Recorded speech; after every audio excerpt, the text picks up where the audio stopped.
The box office seems to be back to normal.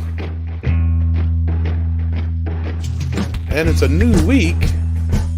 And summer is kicking in Hollywood. Welcome to Midnight's Edge in the morning.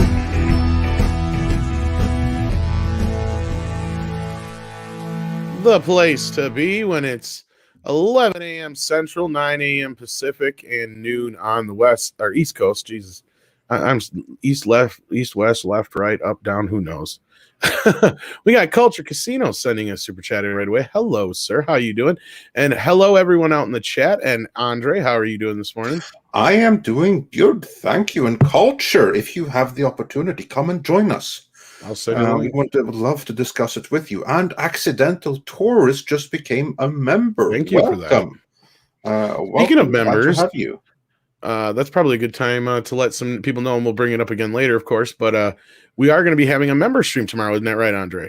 We are at 12 o'clock Pacific, at 12 o'clock noon, that is Pacific tomorrow. We have a new members-only stream. Now, this is members from Viking level and up. So that's one of the perks at that level. So everyone who is Viking should see it in the membership or community area. And if you're not and you want to join, then just upgrade to Viking, and we'll see you there. So yeah, that's going to be great fun. Yes, and of course, the patrons also get to. Of course, of course. But we just want to make sure everybody knows that. But yes, as people are filing in this morning, welcome. We have regulars like Keely Chow and Hamdinger and Zachariah. Welcome, Practical Jack, Rob Altus. We got 6 in the chat. How you doing? We also have, well, I can't say this name, Andre. But I can. That's right. And we also have Lord Thoth, and we have Ryan, just Ryan. Nothing more, nothing less. And we also have Jesse. How you doing, buddy? And Meg is here. 100th like. Nice. And Max is here. Nice. Yeah, awesome. Nice. I think I saw Mexican Iron Man in the chat. We have Natasha, our ever joining us, loyal wrench. Mexican Iron Man. Then I mean, yeah. And then Natasha, of course. Yes, welcome. And Bashy Washy. We have War Monkey. Welcome to the show, Max Mercer, Tim Hayes. One of our members is also here. We have a lot of members here, including Heron the Steadfast and Rory Mitchell and Duck Nation and Carries. Welcome. Hyper Guyver also sent us a super chat. We'll get to those here shortly. We appreciate those. They help keep the lights on. They really do. But yeah, today's show is going to be pretty Black Widow heavy. If you haven't seen the movie yet, I don't think we're going to get into spoilers too much. Maybe later on. We already did the spoiler. Yeah, we already did a. I was just going to say, we already did a spoiler review, so if you want to know what we think of that, do check that out. But in this show, we're going to talk more about the box office and stuff. And if we do get into spoilers, we'll try and warn everybody as much as possible. So if you haven't seen it, you don't have to worry. But according to Disney, everybody saw this movie. It was the number one movie in the country, or number one movie of the year, and I don't know how that's possible already, but yes, Andre, it's seemingly doing well, isn't it? Yes, it would appear so, because Disney tells us, so it must be. Yes, if Disney tells us so, then it must be like Homer Simpson said, it must be true. TV said so. Indeed. And speaking of members, Joel Rice just joined us. Or no, that's a super sticker. Thank you for that, though. It's the same color on my end. Sorry about that, but he is a member, so thank you for that. But we do have some more super chats, Andre. Why don't we grab those quick before we get into the actual news? Because we do have some other guests that will be joining us shortly, including the one, the only Mexican Iron Man, I believe. So stick around for that. And yes, absolutely. Let's get to the super chats real quick while we have some time. Rog H, who is no longer Roger, just Rog, sent us a thumbs up super sticker for Canadian $1.99. Thanks for that. And Tom, you have to say the name of Rod, because that's one I can't do. Rod Thunderheart. You got to say it like that. It doesn't work any other way. Yeah, well, exactly, which is why you have to say it. And anyway, he says for 10 Canadian dollars, just a chat to say hi, Andre and Tom. I'll be out by the time this gets read, but getting my belly button hernia operated on today. Prayers and hope I make it through Canada's healthcare. Oh well, Oh good wow! luck Well, with good that. luck. Yeah. I hope that you will wake up and everything will be good and well, apart from a slight bellyache when you get to listen to this. So everyone, send good thoughts to Rod Thunderheart. Best I You can do. tried. Yeah, I I tried. got to give you Went for points for trying. that. Then we have saying hello, gents. Hello, everyone. Hello Hello to you. and good morning. Max sent us a heart super sticker. That's much Aw. appreciated. Culture Casino. Yeah, I can't wait for our take. So, Tom, did you send Culture the link in case he can I join? did. He may be busy. Who knows? He may be busy, but Culture, if you're there and you have the time, you're always welcome to drop in. Actually, I sent it to the wrong place. Well, there you go then. I love Twitter. Just love it. Anyway. So if we get an unexpected guest now all of a sudden, then Well, it wasn't in the worst of places, so you never know who might pop in. Actually, exactly. And then Hypergiver 2 said for $5, the Taskmaster reveal was lame, predictable, and a total rip-off of a better concept. She was a half-assed version of Grey and Stem from 2014's upgrade. Thanks for reminding me. I have to see 2014's upgrade. Mexican Iron Man says for $15. Thank you so much. No one should believe the Widow numbers. They were predicting 120 million and magically hit that. Oh, and 60 million exactly in Disney Plus. I call foul. I call fraudulent reporting. Now, so everyone knows Mexican Iron Man is in a position where his guess on this matter is an extremely, extremely qualified guess. So if he says that there is shenanigans abound, I am inclined to believe that, which I would be anyway. These numbers are suspicious. And we're going to get into that momentarily. First, Stephen Otten says, Hail, Andre, Tom, Wrenches, and chat. Trying my best not to lose internet or throw my back out again. Well, take more care of your back. I mean, what are you doing with the internet that you're throwing your back out? Well, whatever it is, take more care of your back than the internet. I mean, you have slightly more need for one than the other. Granwasu42 sent a super sticker, and Polaris Sucks says, only way I'm seeing Black Widow is on the high seas.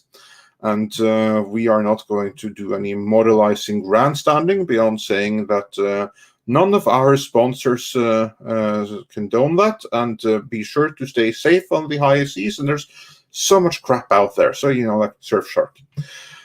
Ed Starr says for $10. Whoa, thank you so much. Glad to join everyone today. And yes, we are so glad to have you and every single one that we have here joining us.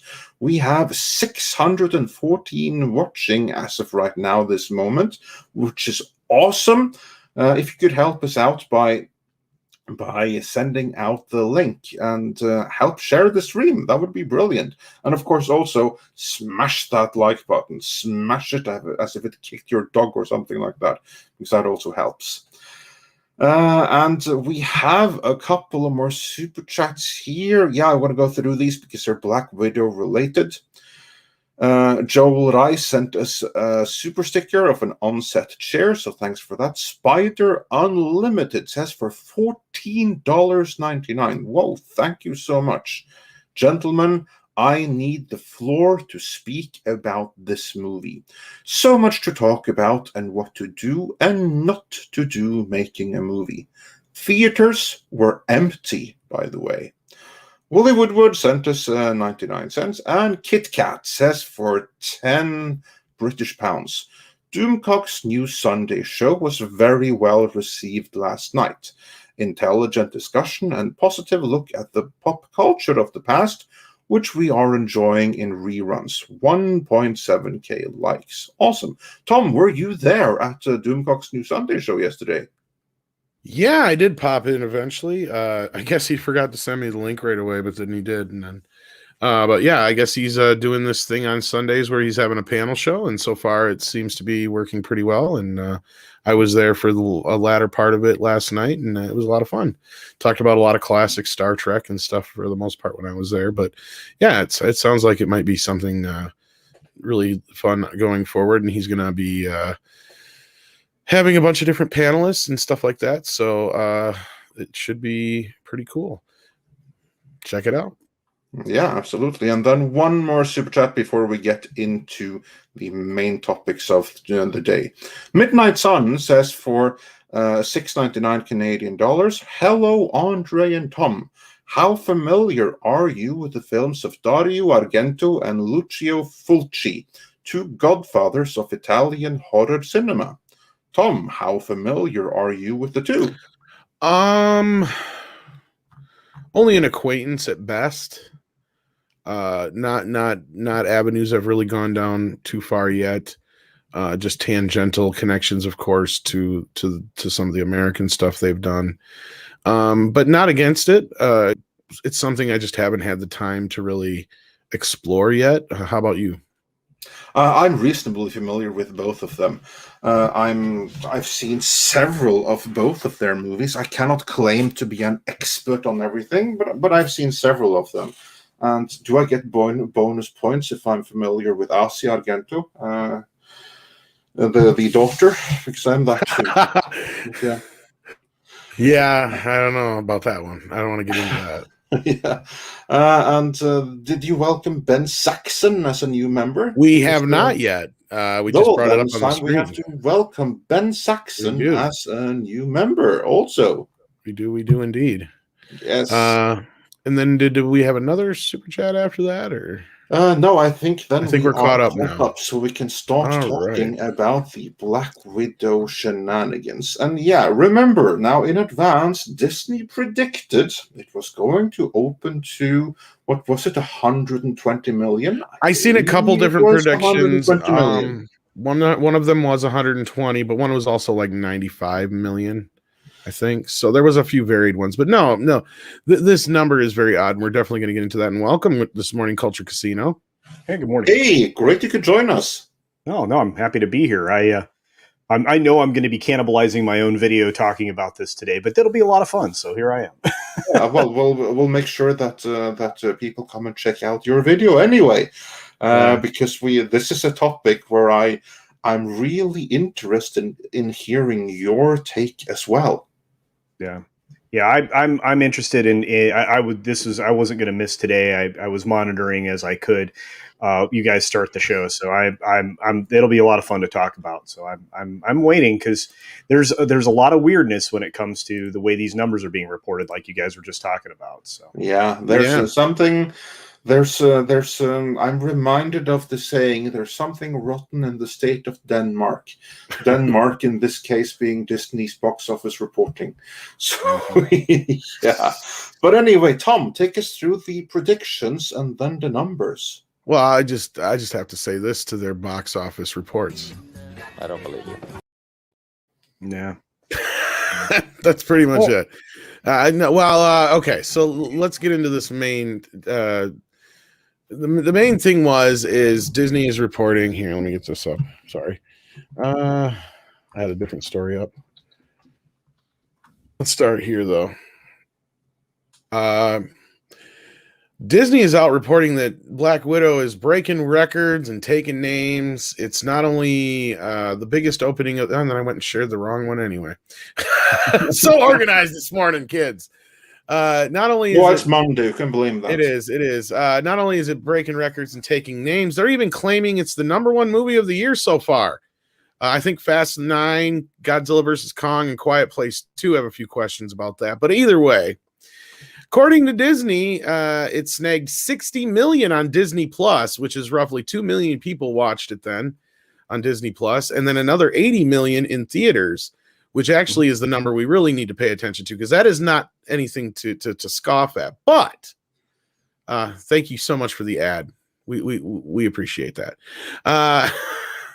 But I got to ask you guys, I don't know how much you've been keeping up on it, Andre, but Culture, I know you and a few other people have been kind of paying attention to the actual attendance in theaters, because let's just say people notice some shenanigans, since that word just keeps popping up this morning. Yeah, kind of like many people got like some black, no, not black, but Captain Marvel flashbacks.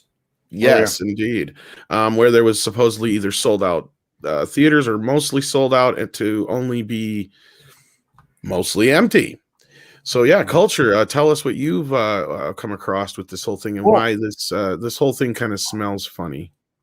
Well, observationally, I mean, we've had people retweeting the pictures of their theaters shortly before their showing, and while the argument can be made that people start to roll into in some areas start to roll in when the previews are running, and then occupy the theater. Again, anecdotally, it just doesn't seem to be the case. Our friend Ord's Board was retweeting pictures of empty theaters. Comics Division spoke specifically about his attendance to see the film, saying that when he rolled in there were 12 other people, and during the previews, only one other person joined them in the theater.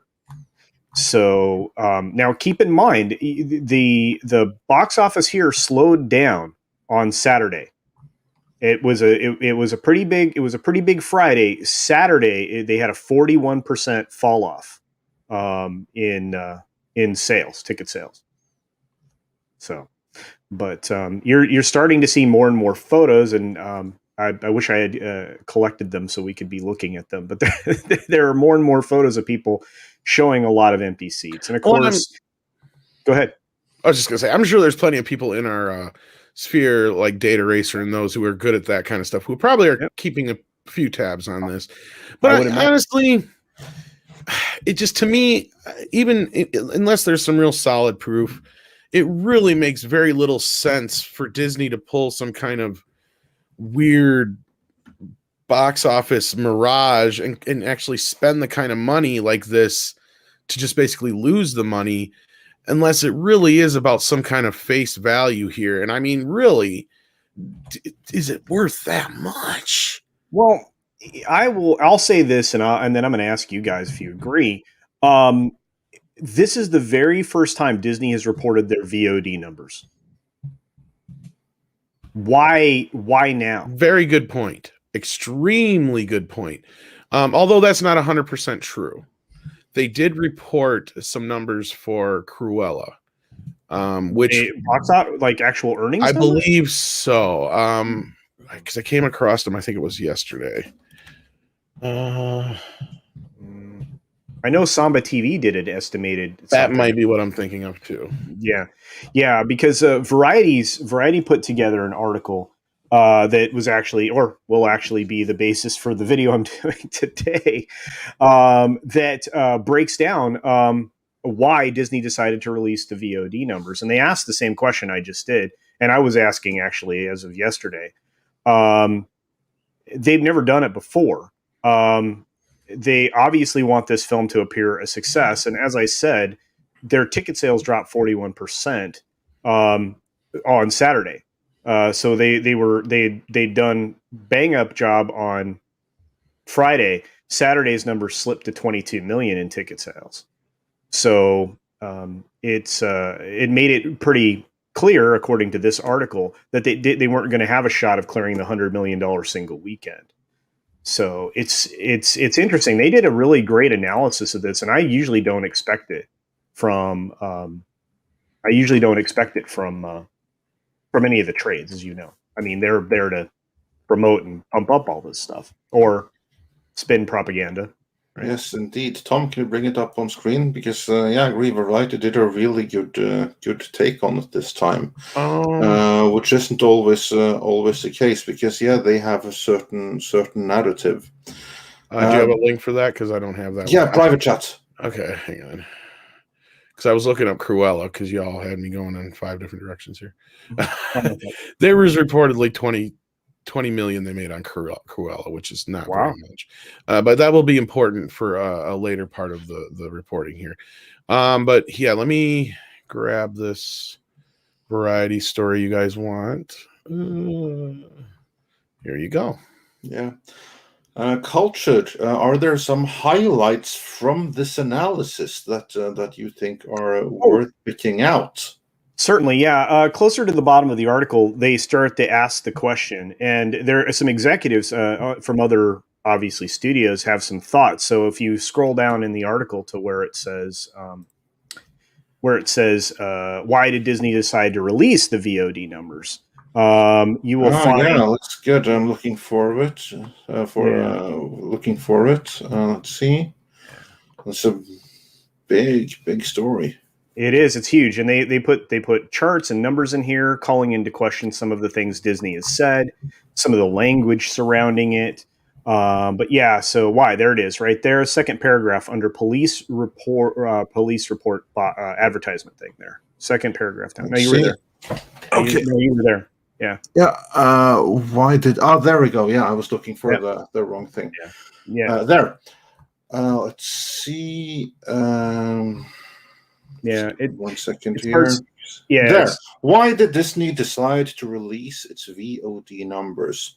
The only two certainties in life are death and taxes. But if Mark Twain were alive in the year of our Lord 2021, he could have added a third: opaque streaming service metrics. Yep. Hollywood studios, namely Universal, Warner, and Disney, have been releasing movies day and date on streaming platforms and in theaters for roughly a year now. And while they have dutifully reported box office revenue each week, they've never divulged actual VOD numbers, at least not in any way that carry any context.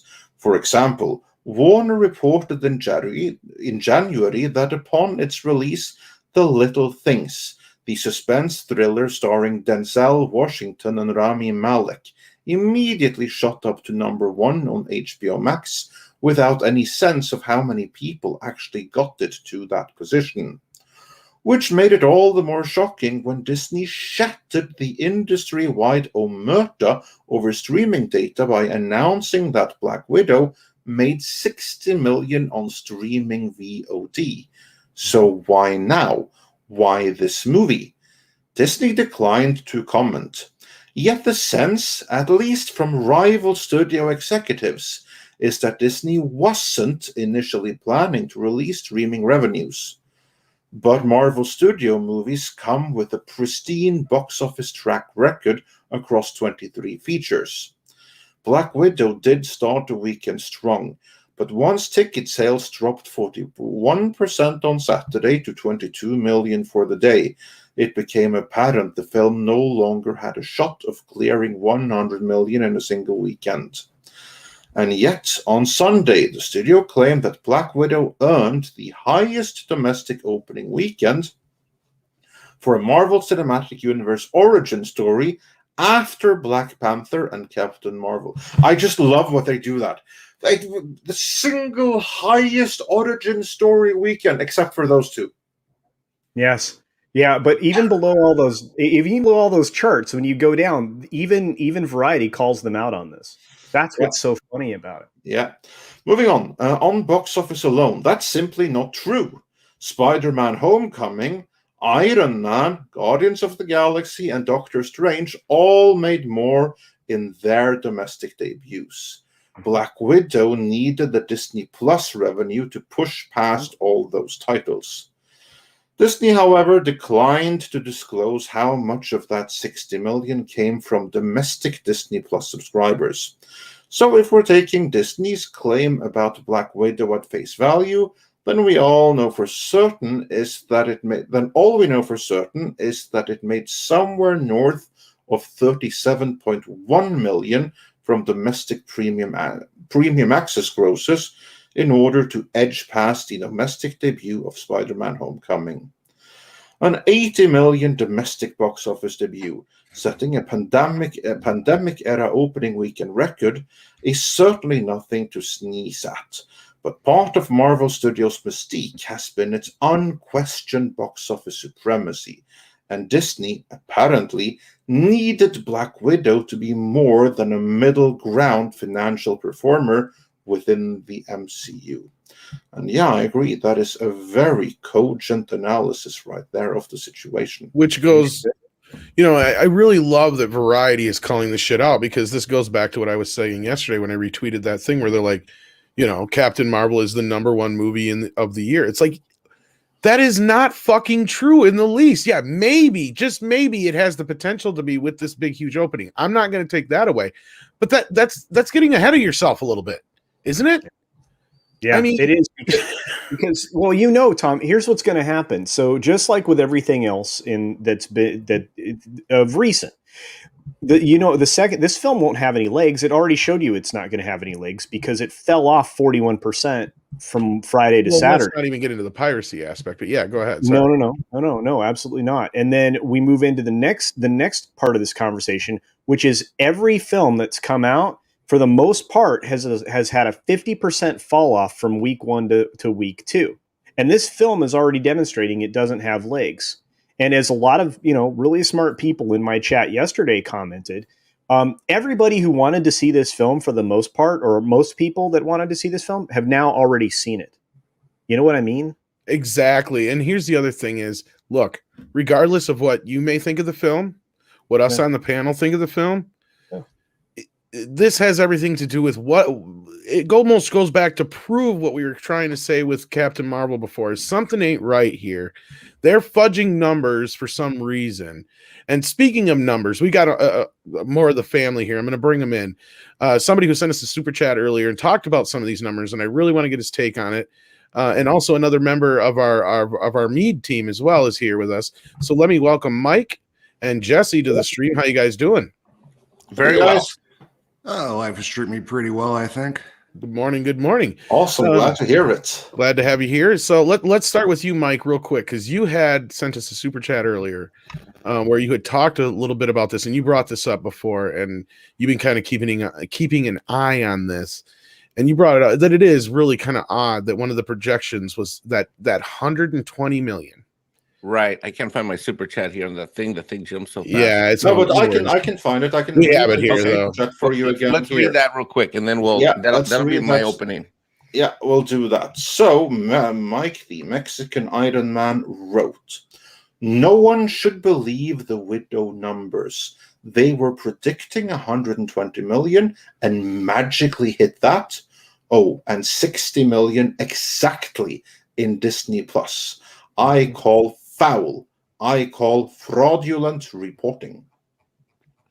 I do, in a variety of ways and for a variety of reasons, including direct personal experience with this industry. So when I have an article I'm going to bring up about PricewaterhouseCoopers did on the actual industry and its projections. PricewaterhouseCoopers is one of the, they're one of the large 4 accounting firms on the planet, and that's pretty interesting. We'll get to that in a minute, but just what I want to share with people I here. really feel like you're about to say they're doing something highly illegal. Well, maybe. I can tell you that, let me finish, Jesse. I can tell you this, that for the last 3 quarters, I've done a deep dive on the Disney earnings report. I'm not talking watching the video. I'm not talking just reading the little 2 to 4 page summary. I mean, I've read the whole freaking thing because that's what I do for a living. I do tax and accounting audit work for companies, and it's usually I'm representing the buyer, and I've got to analyze the seller's financials. The only a couple times, only twice have I ever done a public company, and that was many years ago. I know only do exclusively private companies, which means you get into the numbers a little bit more deeply because things matter more than just stock price. And what I can tell you is this: is that when you're an auditor and you go in and someone predicts that they're gonna hit a certain number, and then they hit that exact number, well, something's fishy, very, very, very fishy, very, very fast. And in a case like with this Disney number, this is the first time. Tom Stans corrected. He corrected himself a minute ago that this is the first time that they've ever released any kind of streaming numbers. And at $30 a purchase, you're telling me exactly more or less $2 million. I mean, even the fact that they went, I think they reported 30.7 million, whatever it was. to get to the 120 million. It's about expectations. And, you wonder, people wonder, like a lot of times, well, it's a publicly traded company. They wouldn't do anything. Well, lest we remember there's still an SEC investigation that a whistleblower had where they were using golf and other resort type of like incentives as giveaways that they then, when they were turned in, which they were given out for free, when they were turned in, they then monetized to the tune of over 2 fiscal years for an incredibly large sum of money. And that investigation is still open, not closed. And Disney and their bunch of buffoons went over this poor lady who was a whistleblower and literally destroyed her family. Yeah. Literally destroyed her family, and that's still out there. This is a company where, you look at studios, you're dealing with a bunch of people who, for a profession, pretend to be other people and pretend things. I know that when I reported this yesterday on, was it, God, where did we do this, Tom? Was it on Doomcock stream somewhere? I think it was Doomcock's last night, if I'm not mistaken. I told this story, and I'll repeat it briefly for those of you that weren't up till 2 a.m. last night, is that I had an accounting office in Santa Monica for many years, 5th and Santa Monica. I did post-production accounting. I had a statewide staff of 27 employees at the time. Now I've only got 7, but I had a bunch of employees. And in this office in particular. Oh, no, it was on our member stream. Yeah, that's right. It was on the private member stream. That's right. All right, so I'll share it. So the deal is that we did post-production accounting work. And first of all, these guys never pay. But worse, we were asked to do things like write checks out to calling it like for props, and that's cash, and it'd be like 10 grand. And then they're going to a strip club and eating and using the cash for strippers. And God knows what else they were using the cash for to go party with at night. The things that they would have us do, write checks to their cousins, uncles, brothers who weren't, say, SAG members, which you're not supposed to do on productions, but just so they can spread the wealth a little bit. They'd pay the vendors last. They'd only pay the camera and the equipment guys first. You're dealing with it. These people look pretty. And unfortunately, on this planet, when you look pretty and sound pretty, you tend to think everything's green and everything's like copacetic. But these are a bunch of liars. They're the worst liars on planet Earth. The Disney financial reports, in order to make the last earnings hit that they wanted to make, they literally had to use tax and accounting rule incentive changes that came in the tax code. Before that, they re-amortized and redepreciated a bunch of assets that were devalued in order to make it look like they could say that they had earnings per share, so that they didn't miss the earnings per share. But it didn't come from cash flow. It didn't came from making money. And it sure as hell didn't come from honoring the properties that we as children and as people who grew up in this country spent our dollars on and grew to love. There is absolutely, positively zero ethical about this company. And let me tell you this, when it comes to the big 3 or 4 accounting firms, the reason why most of these firms rotate out every 2 to 4 years is because they're paid off to give them the results that they want. It's a dirty little secret in the accounting business, but we have a rule in the accounting business and the audit business that we like to hide behind these letters CPA, but they're really, even those letters are full of shit. Yeah, I said it to my industry. It's why I don't have friends in my industry, especially in the Hollywood side of the industry, because I got ran out of town for trying to do things the right way, and I stopped getting work because I stopped doing things the wrong way and the dishonest way, and I refused to do that, so I left and I closed that office. But I tell you this, there is no way that those numbers make sense. And if someone did a real audit, a truly independent audit, because in the accounting world, here's how it says, and this is how I'll close. You pay for you get the audit that you can afford to pay for. That's what it's called. You get the independent audit that you can afford to pay for. So if you pay a shitty firm, they're probably going to be honest. If they're a small firm, they're probably going to be honest. And if they're a disloyal big firm with like nice letterhead, you can buy any audit you want. And that's why things went down with WorldCom, MCI, and other people, because another firm caught them and they got busted and they got caught. But truth be told, the only reason they got caught is because the shareholders, people like you and me in this stream, people like Jesse, people like Cloudburn Times, people like Tom, people like Andre, people like everybody in this chat stream right now stood up and said, no more. We won't take this. And I'm only a small investor, but I still got like, I don't know, like almost $8,000 tied up in Disney. Wow. Well, I got to ask and bring up the super chat we just had on screen here. Mike, do you think Duroan is asking here with €5? Thank you so, €5. Thank you so much for that. Says maybe the mouse is trying to lie to their investors. Yeah, that gets me back to my initial kind of question. It's like they're blowing up a balloon that's supposed to be a cash bag, right? Then when they go to open the cash bag, it's full of potato chips. Well, that's kind of my question, is why would they go to such extremes? But you brought up an interesting point. They have to. And that was that SEC investigation where they basically are fudging the numbers. I believe over what was it, $6 billion was the accusation?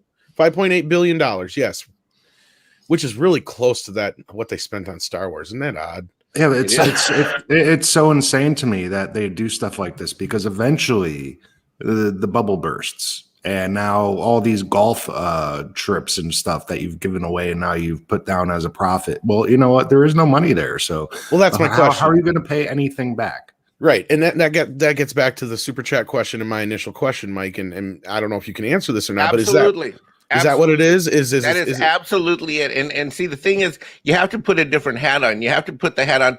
Pretend you're a hedge fund or an investment. It's exactly what Jesse said. Jesse's analogy about the potato chip bag is the short way of saying what I just said. He is 100% right. And the thing is that what you look at a Disney executive, most of their compensation is stock based.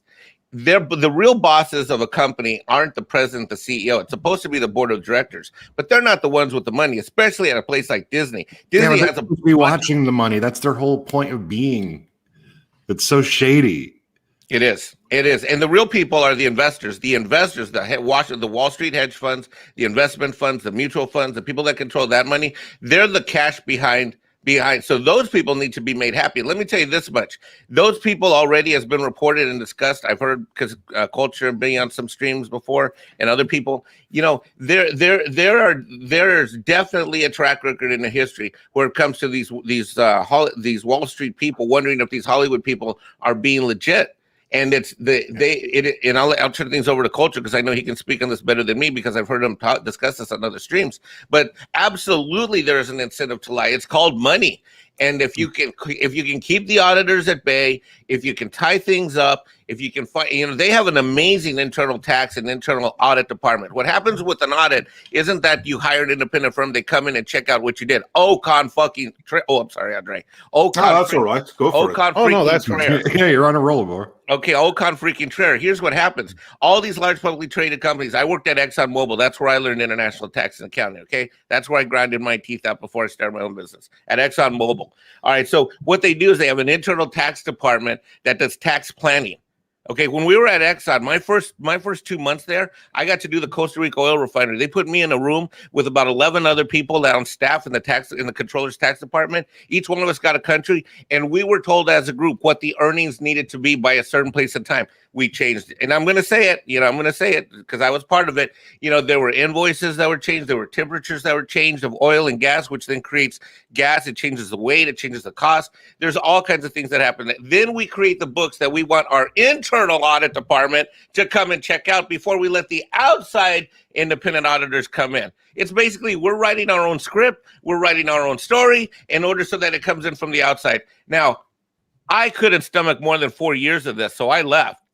And I left because they wanted to transfer me to Vietnam to Asia to do the same kind of stuff that we were doing here before the ExxonMobil merger was finalized. And I just didn't feel good about myself. It was good money. It was good stock plan, great benefits. But I just hated who I was when I got up in the morning of what I was doing. I loved the skill I learned, but I hated how that skill was being applied. Yeah, what you're talking about in altering the temperatures of the gas. I don't know if anybody knows this, but when you can press gas, it becomes liquid, right? So the temperature highly affects it, because as you compress it, it becomes colder. So if you were to warm it up, it would look like more, right?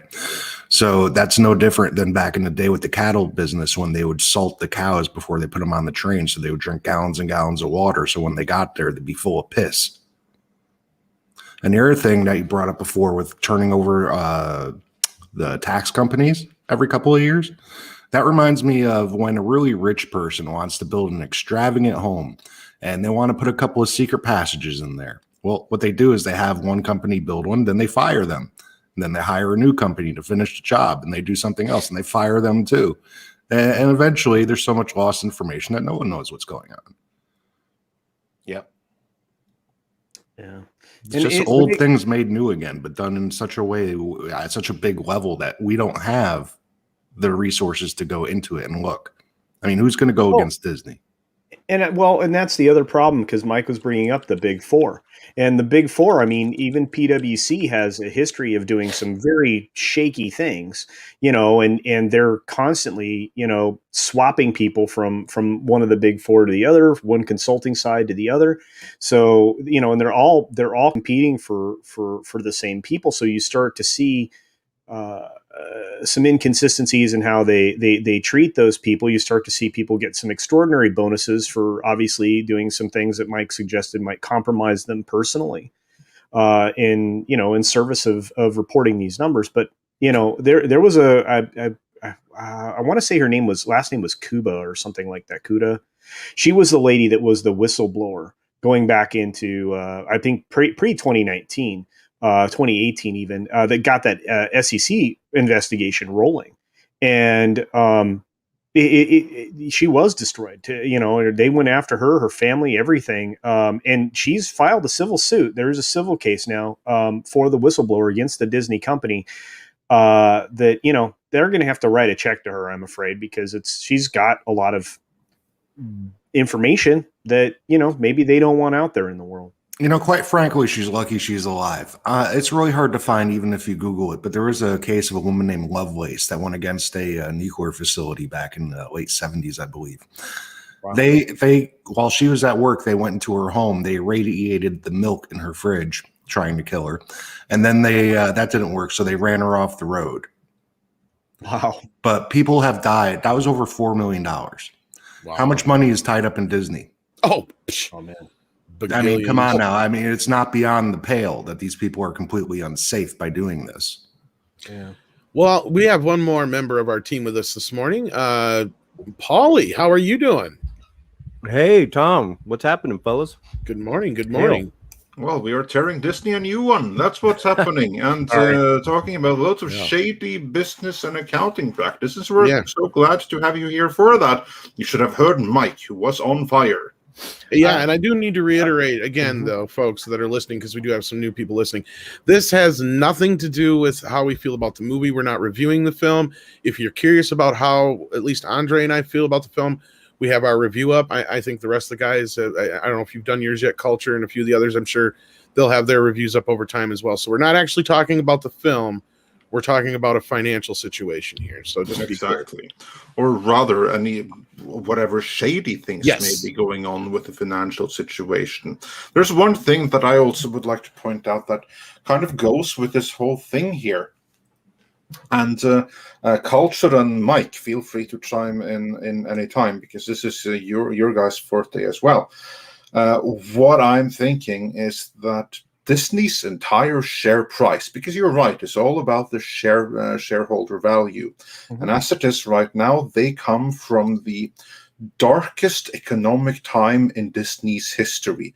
Yeah, they had it rough during World War II and stuff like that, but then they didn't have all the parks they do now, and they certainly don't have the issue with the Shanghai and Hong Kong parks, that if they play their cards wrong, the CCP can take from them at a moment's notice.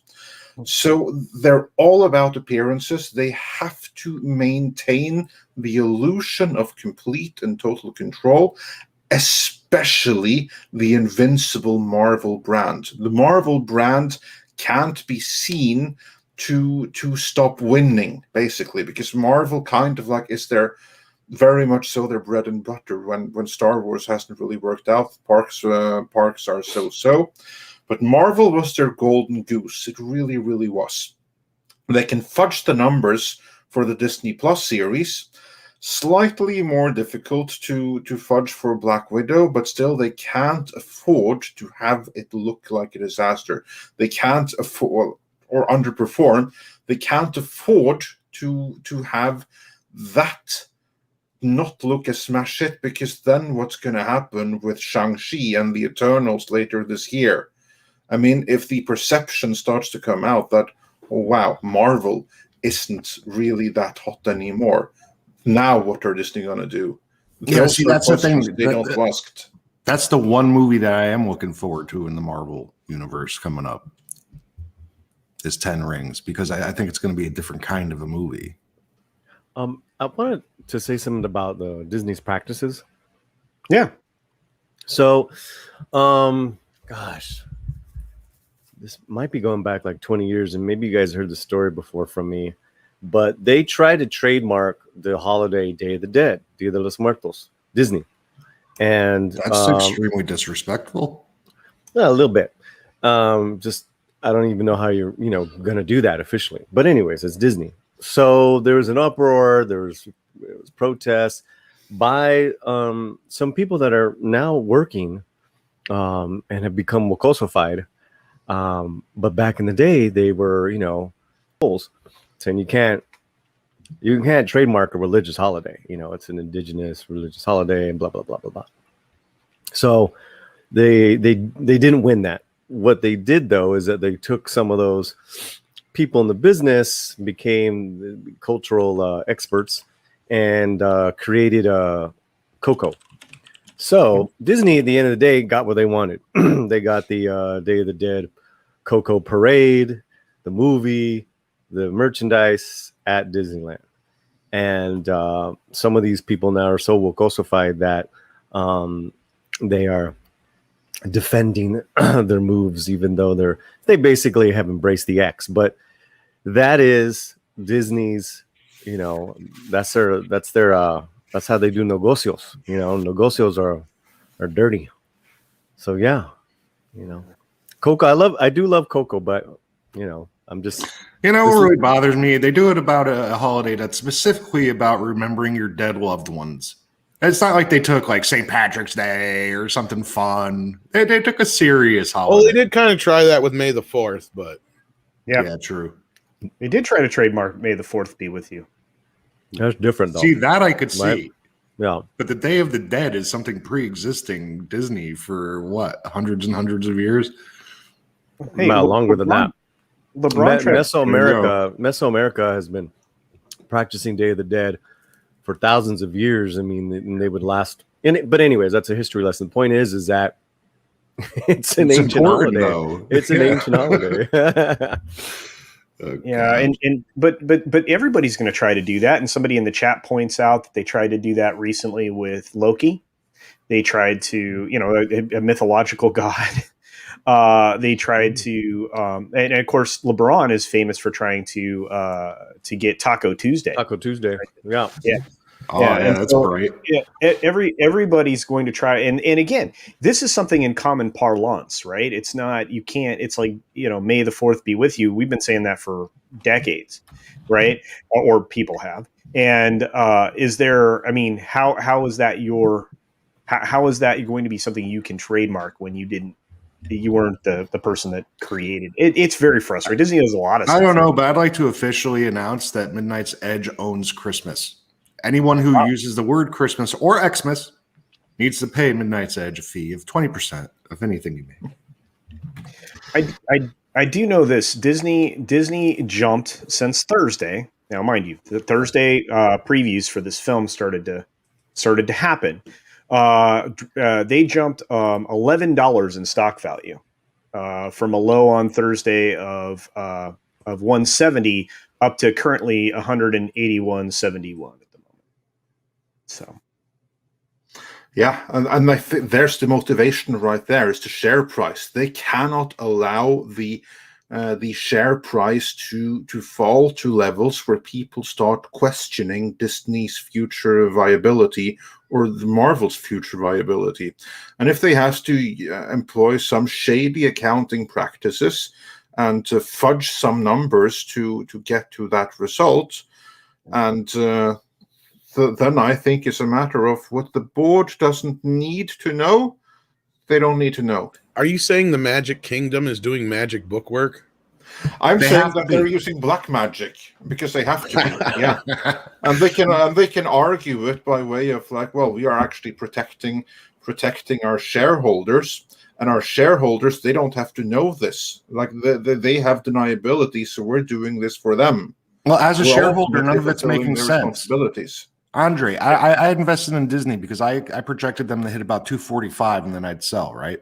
But the numbers are all screwy, so nothing is happening in a logical manner. Now, before, when they were up to about 200, the parks weren't open yet. It wasn't even summertime yet. Now they're down way below that. It was It very doesn't make sense. It's very upside down. You're not wrong, Jesse. And there's still have analysts that are saying they're incredibly overvalued by a giant portion. You have their short term performance looking up, but midterm and long term are down and relatively flat. So and yet every once in a while we see something like this happen, which artificially will boost the share price. And now, hey guys, this isn't even the most telling thing. And now I'm not even going to bother to make the video I was going to make today. I'll think of something else. But the most telling thing here is whether or not they're going to show us the numbers for the film they release at the end of July, Jungle Cruise. Do you think we're going to see VOD numbers for Jungle Cruise? They have kind of like set the template now, and what's problematic with that, at least not for our point of view, but from their point of view, is that now we have a baseline with which to compare. Whether that baseline is accurate or not, we don't know, but at least there's a baseline. Yeah. And if it's not accurate, it's going to screw them over in the long run, because at some point, they're going to have to keep on lying and adjust each number so that it fits with the others. Or at some point, they're going to have to start being honest, but that could be very, very sobering. Plus, I would also imagine that the more such numbers they put out there, the more and more difficult it's going to be to hide behind them. At some point, there's going to be more accountants like Mike, people with integrity, that will no longer get them away with the bullcrap. I'm thinking that. Mike, what's your thoughts on those?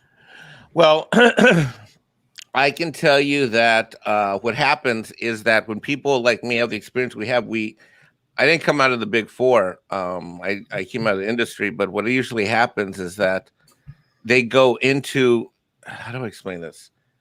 What happens is that, and this is people that I know, they basically start their own firms if they just want to do things their own way that they can sleep at night. And some do, but not many, because my industry is dying off.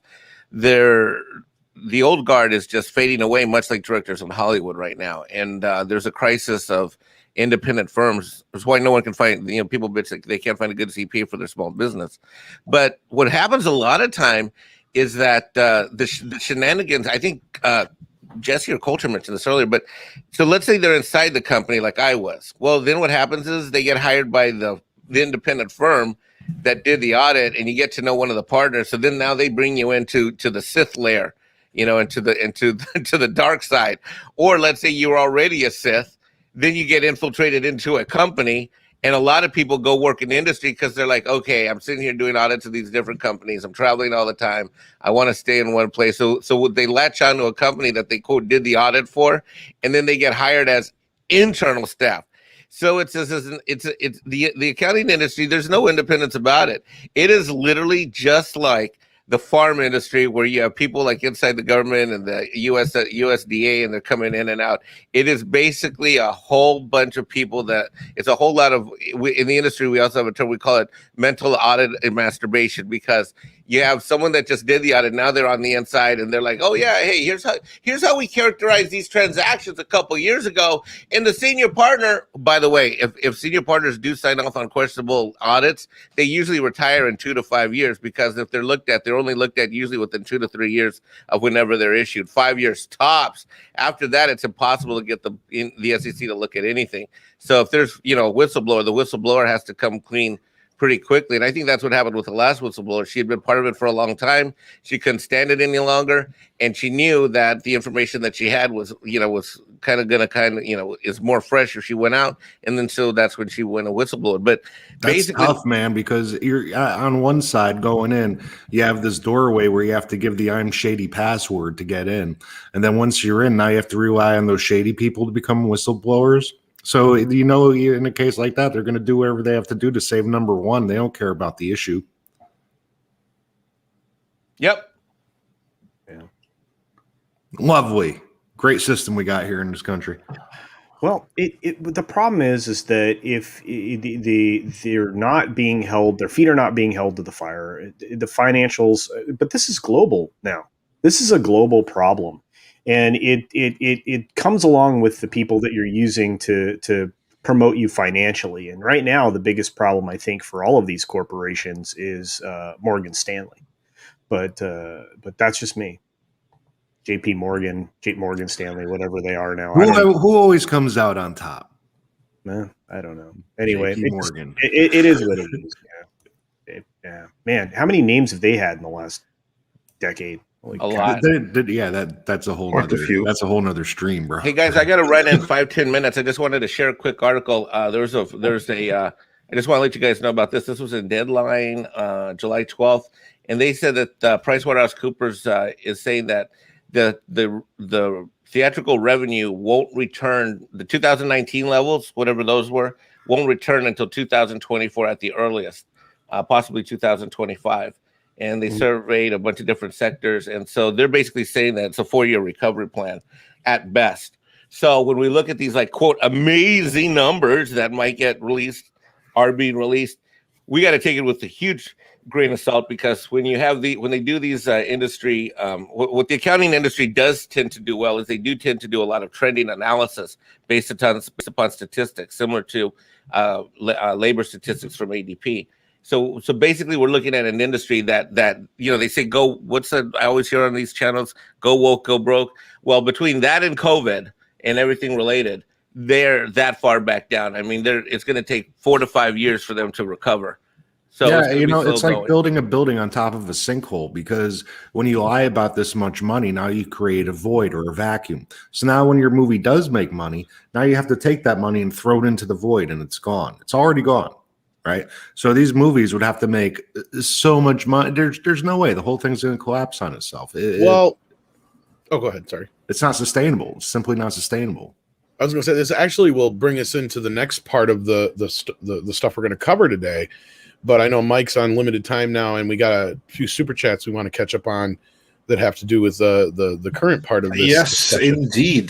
There's one that I wanted to, because I really have a big breakdown coming up here of the whole box office business and how this is not adding up to certain things, but yeah. Yeah, Mike, before you have to go, I just want to highlight this one in particular. Mags says, "Thank you, Mike, Mexican Iron Man. As an accountant myself, it burns me up to see these practices going on. Unfortunately, people still consume Disney products." Yeah. Hail Max. Absolutely.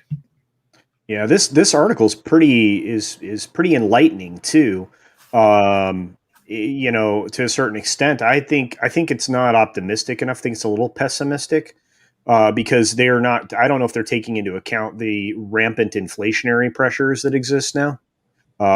Because you'll be able to report record revenues, but those dollars won't mean as much anymore.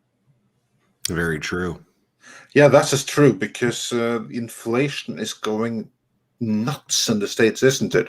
Or was it? It's like between 5 and 10% every single month now. Yeah, and the whole argument, Andre, it's that people are trying to backdoor it and say, well, that will inadvertently drive wages up. But the thing that they don't talk about is, like, let's say a loaf of bread is $5. Well, now a loaf of bread is $12. Well, you make $3 more an hour, but you have less money in your pocket and less buying power because you just got screwed everywhere. That's like the thing, that whenever you have inflation, things are going good for a couple of years there, bro. It takes a hell of a lot of time for salaries to adjust relative to the expenses. I know. And it's like the salaries nowadays, they're finally adjusted for, I'd say, about, 1995. So that would be lovely. Yeah, no, good stuff. Culture, Mike, any thoughts on the inflation and how that factors into this, if in any way? Mike? Well, oh man, that's a 2-hour discussion. I'll try to do it in 20 seconds. That's actually more macro. I'm just gonna say. I like talking about money. I'll listen for 2 hours. I'm just gonna say absolutely. I mean, I absolutely. We're in an inflationary period across the board, and every dollar means less on any given day. That just increases the pressure of companies like this that need to make it look like their dollars matter and matter more than they might otherwise really matter, or really be true to exist in real life. That's all. Yeah, absolutely. Yeah. But with all that, I right. got to roll out. I'm leaving you in Yes. capable hands with the great Paulie, Latino Slant. If you haven't checked him out, he had a great video live drop this morning. Awesome. And some amazing, great news of the stuff that he's done. And Jesse, Culture, my brothers, I'll see you later. Tom, Andre, I'll see you guys tomorrow, I guess. Yes, Right. absolutely. Take care of yourself. Mikey. Peace Yeah. out. Love you all. Take Bye. care. Take care. Thanks for the information you shared. That's much appreciated. Yes, sir, brother. Yes, Bye. indeed. Yes. Take it easy. He's a real gem, isn't he? He's awesome. He's He's really funny is. and really smart. I mean, that doesn't come along every day. No, it doesn't. With that, we have a few super chats that I want to run through before we catch up here. How y'all doing? Says for $5. Never would have known the release date of Black Widow if not for this channel. But I don't watch a lot of movies, just love that channel. Oh, well, thank you. And Ranmuri82 says, sends a $3 super sticker with a thumbs up pair guy. Valiant Renegade says for $9.99. I'm suspicious of the Black Widow numbers as well. You would think we would have a corresponding trend online of interest.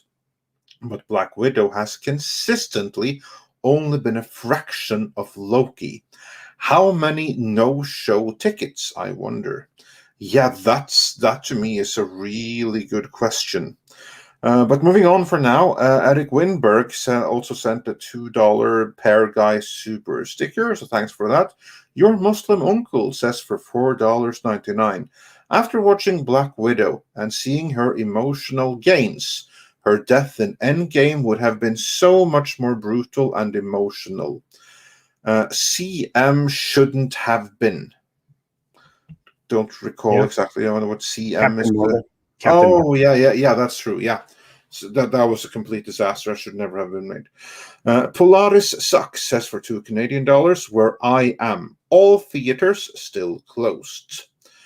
Black Wolf Inc. says for $5. Black Widow will Black Widow fall over 60% at the box office next week?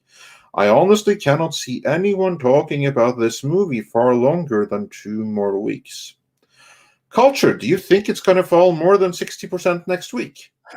I think you're going to see the same thing we've seen with other films. I think we're going to see a near 50%, if not a 50% fall off week over week. I think the legs on this film were already shown as of Saturday, with the ticket sales falling off as much as they did from Friday and the Thursday previews. I think I don't expect it to do any different. I mean, the model hasn't changed. I mean, it's that's going to be what it is here in the United States, and you know they've already set the framework up to say this situation has created there's piracy because they're doing these day and date releases. They've already set that framework up that these high quality things are in place, and if this ever gets a China release, because it was approved by the Chinese censors, but it was never set for a release date in China. In fact, none of the upcoming Marvel films have as of yet. They're gonna say that the piracy cannibalized their earnings in China, because right now, and around the world, you can get even subtitled versions of this film in HD with Dolby Atmos sound. 4K, no less. Yeah, 4K, no less. Yeah. Yeah. Also, on that note, I have just wanted to do a couple of more here. Guanwasu42 says for €10. Thank you so much. Don't mess with the Mexican Iron Man. Orale, Mike. Keep the lights on. Why? Thank you. And Rob Altis wonders for $5. Seriously, Disney doesn't care about its own history. Why would they care about another culture's? That's true. Yeah, very good Sad point. but true, yeah. Sick, too. Mark Whitner says for $5, if Disney is fudging the numbers for stock prices, what's going to happen with the second weekend box of when the second weekend box office drops off the cliff? What do you guys think about that? What's going to happen in week 2 if they really fudged the numbers in week 1? Well, they'll get a time machine and write themselves out of a corner. Same thing when she fell off the cliff in, what was it, Endgame? Well, Yeah, I don't know. I think it's going to be out of the public zeitgeist. I think it'll be outside of the because we'll have something else to focus on. That's what the trades, the entertainment stuff, all of that. You're immediately distracted by the next thing, and that's this big machine that's working in the entertainment industry right now, and it's one of the shortcomings of the industry as a whole. I mean, it's the binging model is kind of helped to create some of that. We're going to see new content because that's what it is now. New content released every single week, and the thoughts about the performance of Black Widow won't be there next week unless people like us are talking about it. I mean, there'll be notes of it in the trade, but it won't be anything of substance. At least not in the mainstream or for most people. So like I said, and then think about this. They have Jungle Cruise coming out in a couple weeks. I think it's July 30th, if I'm not mistaken. So And that's more of a traditional family movie, but the numbers still aren't going to be there. Well, it might get decent numbers. Again, I think you're going to see this. They're going to have decent first weekends, as a lot of these films have done, and then they're going to fall off like 50% or more. In the second week, because I don't think anything's going to have legs anymore. And the value of these films has been diminished because day and date releases allow you an opportunity to see it on your streaming service. You don't pay extra on Warner to watch this thing. There's no incentive, to go to the theater if you're getting it that way. And if you're getting it on Disney Plus for a $30 Premier Access fee, it means you're just lazy enough or worried enough that you don't want to go to a theater. Right? Yeah, or you do go to the theater and it's not Friday, Saturday, or Sunday, and it's closed. Or a matinee. You go to a matinee. It doesn't earn as much money, but I have this strong feeling that going forward for a little while, I'm not sure for how long, that we're going to see initial performance out of films, and then they're going to fall off dramatically, like quickly, like never before. The legs of a film might actually match their theatrical release windows. Hey, Culture, you guys were taking all those photos in the theaters, that whole analogy. I don't know if you did it yourself. I know you were talking about it earlier. I was listening. No. Ords was retweeting a bunch of them, and there was a couple people doing that. I'm curious, do you know if they took any photos in other movie theaters of other shows at the same time? It would have been interesting to see, is it all theaters empty, or do we know for a fact other theaters are full and Widow's empty? I'm just saying, that's a very valid question. Well, and that all kind of boils into, or kind of spills into, the next part of the stories we're going to get into, because if you remember, I said, maybe I can even bring up the tweet here. Hang on, just so everybody knows what I'm talking. I hope we don't get claimed for it. There's some shots from the trailer, but I don't think it's that bad. I just think it's sad that they report their numbers and everybody's like, well, I want to see pictures of the theater. Okay, I got it. Just kind of froze right on the part where it matters. So, well, because no one believes it. Well, because no one believes it. Yeah, because it's like they're so what's the word when you inflate them? Full of it. Highfalutin. Cushion. Here it says #1 movie of the year. No. Right. They didn't even have the first weekend box office numbers yet when they put that up there. No. They're so full of shit. How? Because it's planned. It's already scripted, Tom. It's You're like right. WWE. Exactly. This is the feeling I'm getting, Jesse, is like this is all pre-planned. Mm-hmm. This is all part of the narrative. Mm-hmm. And the #1 movie of the year, after the first weekend, it still hasn't made as much money as F9 and I believe Godzilla vs. Kong. And I know it ain't made as much as fucking Quiet Place 2. So where are they getting off saying this already? This is like something that should be out next week or the week after. And again, you're right, Culture. There's a history with, almost all the Marvel movies drop off about 50% after that first weekend. Why? Because a large majority of the people who planned on going to see it go that first weekend.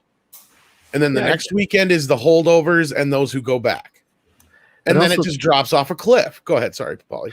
No. It also seems that it's kind of like the new business model culture, like as far as between streaming and this, is that these all these movies, they have a big drop off. Yep. Yeah, and I think that trend has been growing, and I think it's going to continue to grow. And and at the same time, maybe they were already thinking about this trend when they started to push everything towards streaming, because they know that they're gonna have to deliver films in a different way. Right? Because wasn't that where it was going towards before this whole mess of last year? It was tipping that way, but very slowly. I mean, although Tom and I'll say, based on other film releases, that the theatrical releases aren't going away.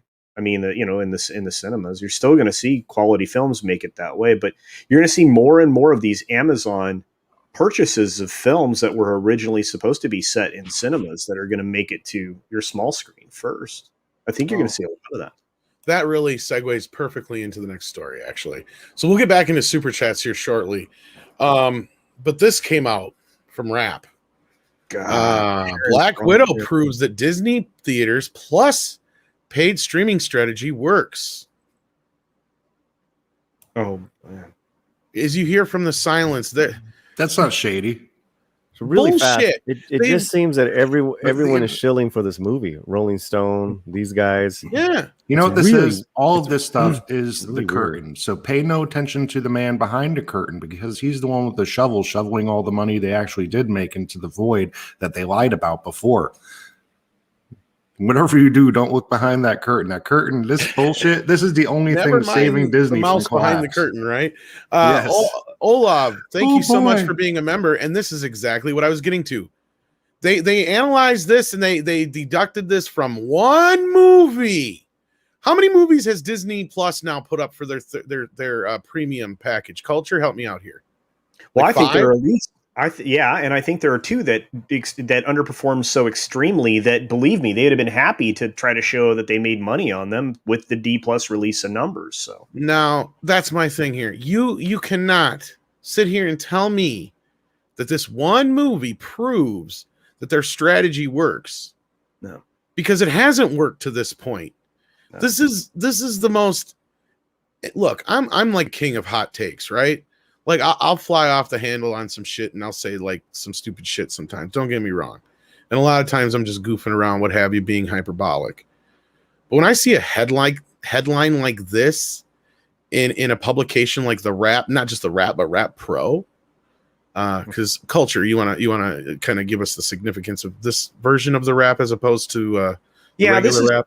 Yeah. Just like with Variety's intelligence platform, you have a different level of what you're being shown. Usually, it's well researched, so you have a lot of detail. They have, what we saw in the Variety article we looked at a few moments ago. You don't normally see that because you're paying for it. This is a subscriber version of their trade. And Sharon Waxman's been doing this for a while. Obviously, Variety's got theirs.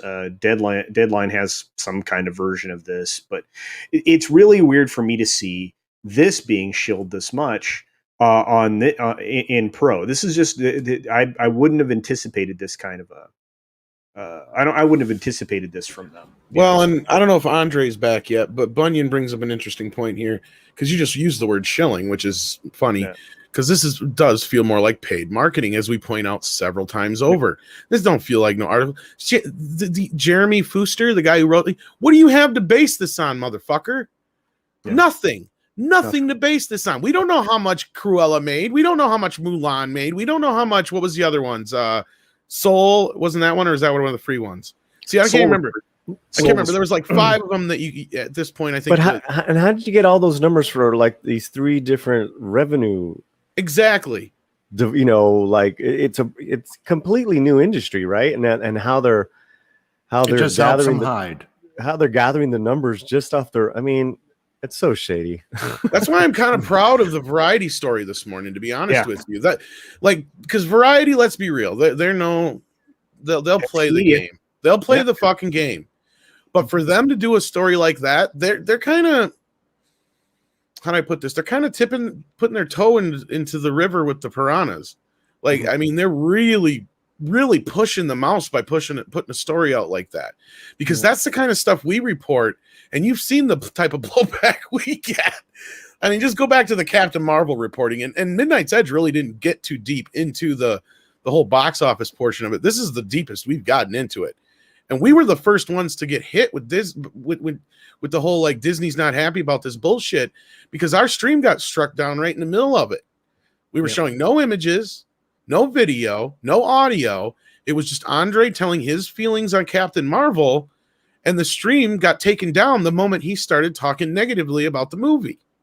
Prior to that, we were fine. Yeah. And then after the fact, oh, just a misunderstanding, things were whatever, blah, blah, blah. I'm not going to get too deep into it right now.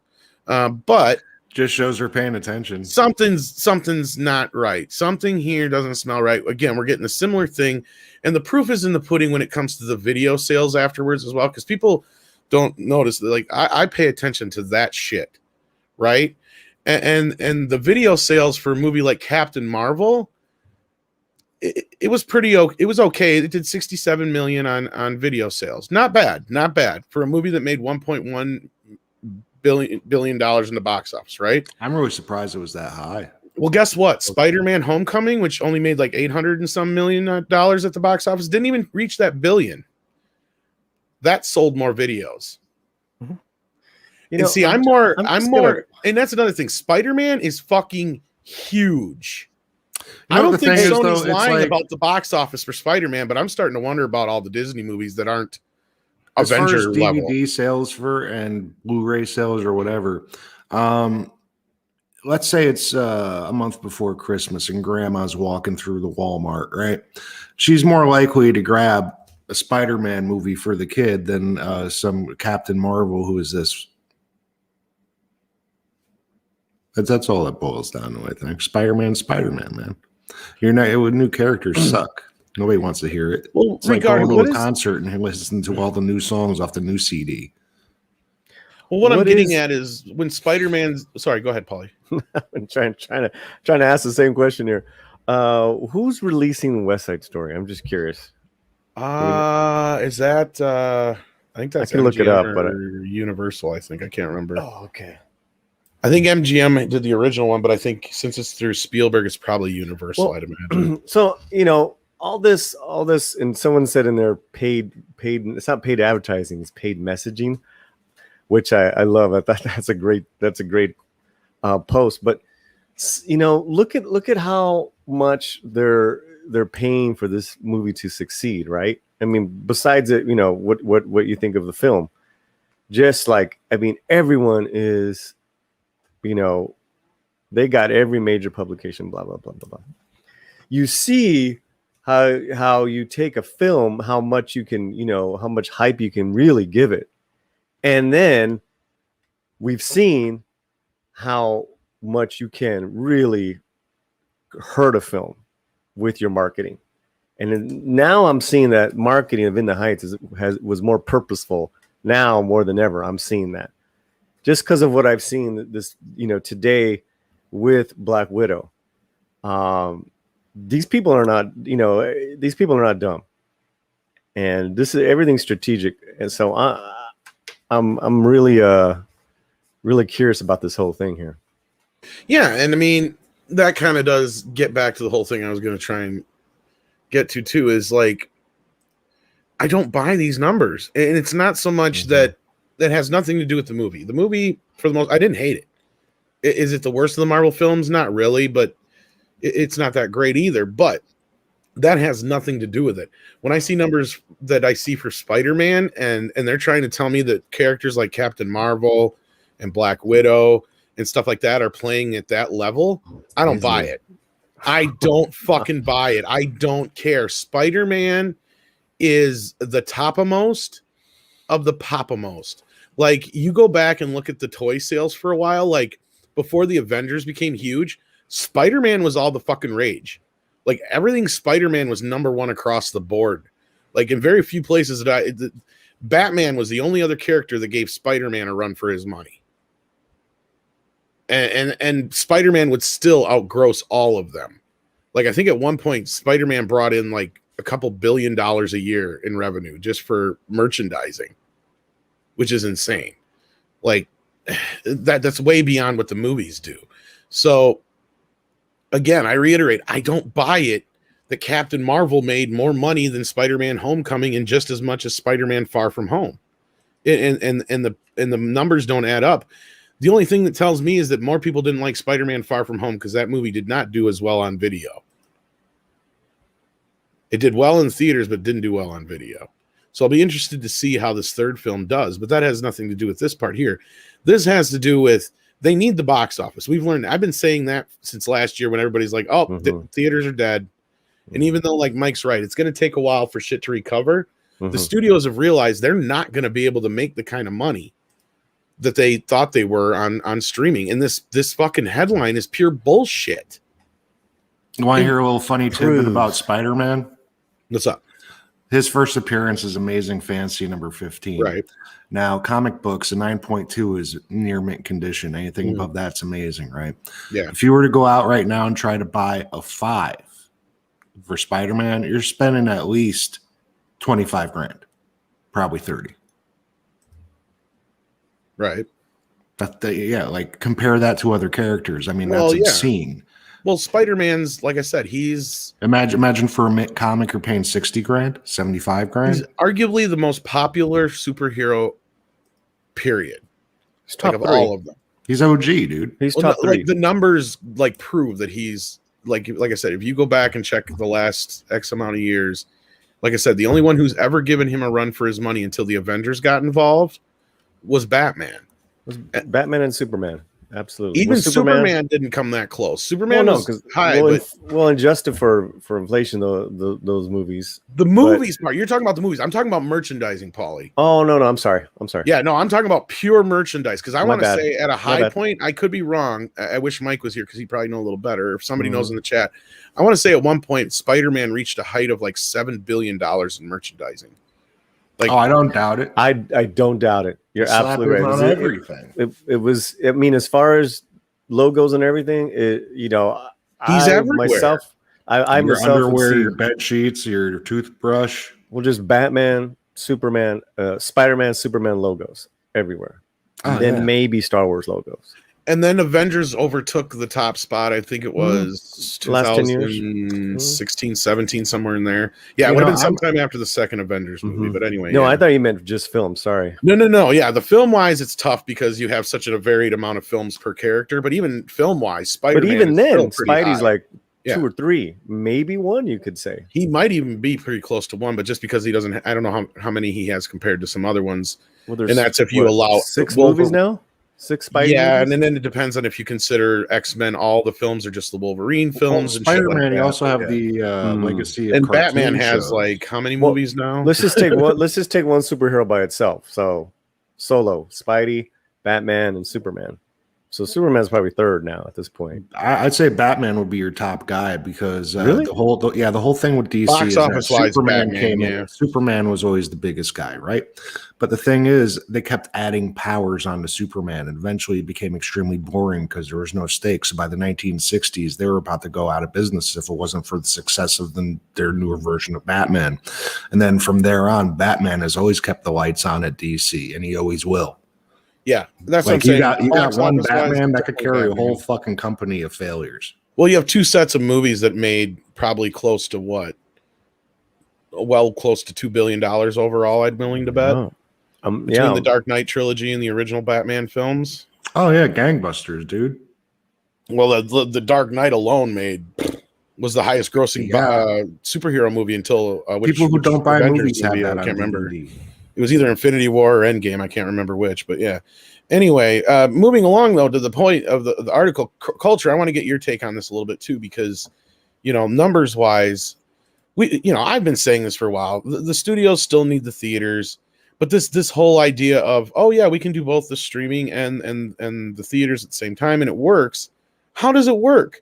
Because I still, even at $60 million that they made in streaming, which is not anything to choke at if it's true, but I just don't know.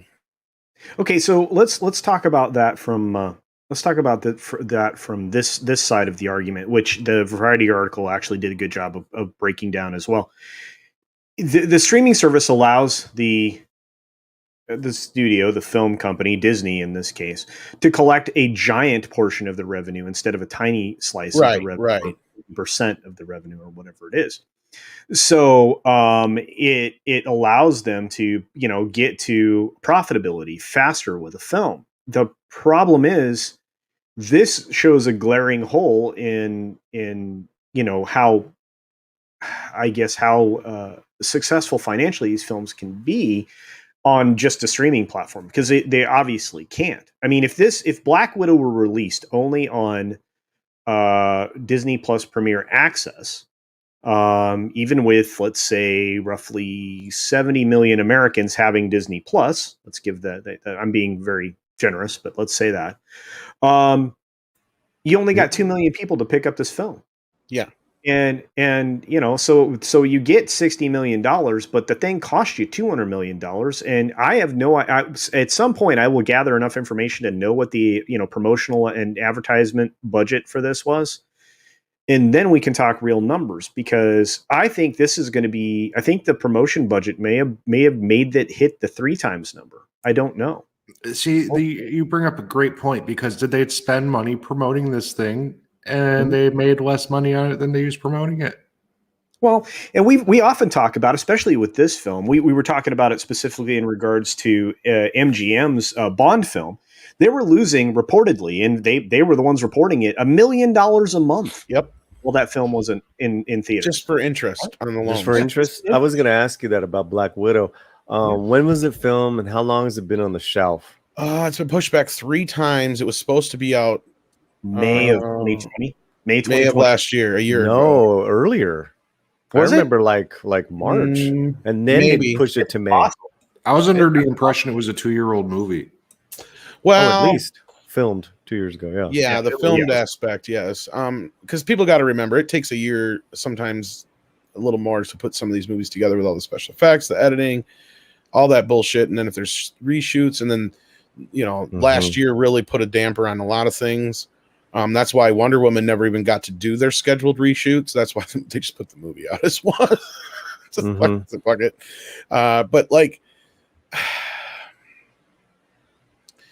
they're behind, but people forget that they had the backlog of these films, right? Like, and for Disney to sit on a movie like Black Widow, and even if it cost them $1 million or more a month in interest, it's not as big of a deal as it is to MGM, who that $1 million, that's a big fucking deal to that company. Okay, I'm sorry. How many Marvel films have had to wait? I think they're pushed back by almost a year. Yeah, I have 4 in my head. Well, what they did was, instead of it was supposed to go Black Widow first, then the Disney Plus shows. Oh, So I'm not even counting the shows. You're right. Right. So what they did is they reversed that now, and Spider-Man will be out this December or November. I can't remember which. So that's the next movie in line. No. And then in Eternals comes out first. Shang-Chi is saying Shang-Chi's in October. First week of September. September, right. So you got all these movies that were supposed to come out last year. So those are all kind of just pushed back to the end of this year. And they're just starting, or they're just finishing up Guardians 3. And I believe they're working on, and they just finished Spider-Man, which we said. And I think they're working, either they're just getting started on, or they're in the midst of Doctor Strange.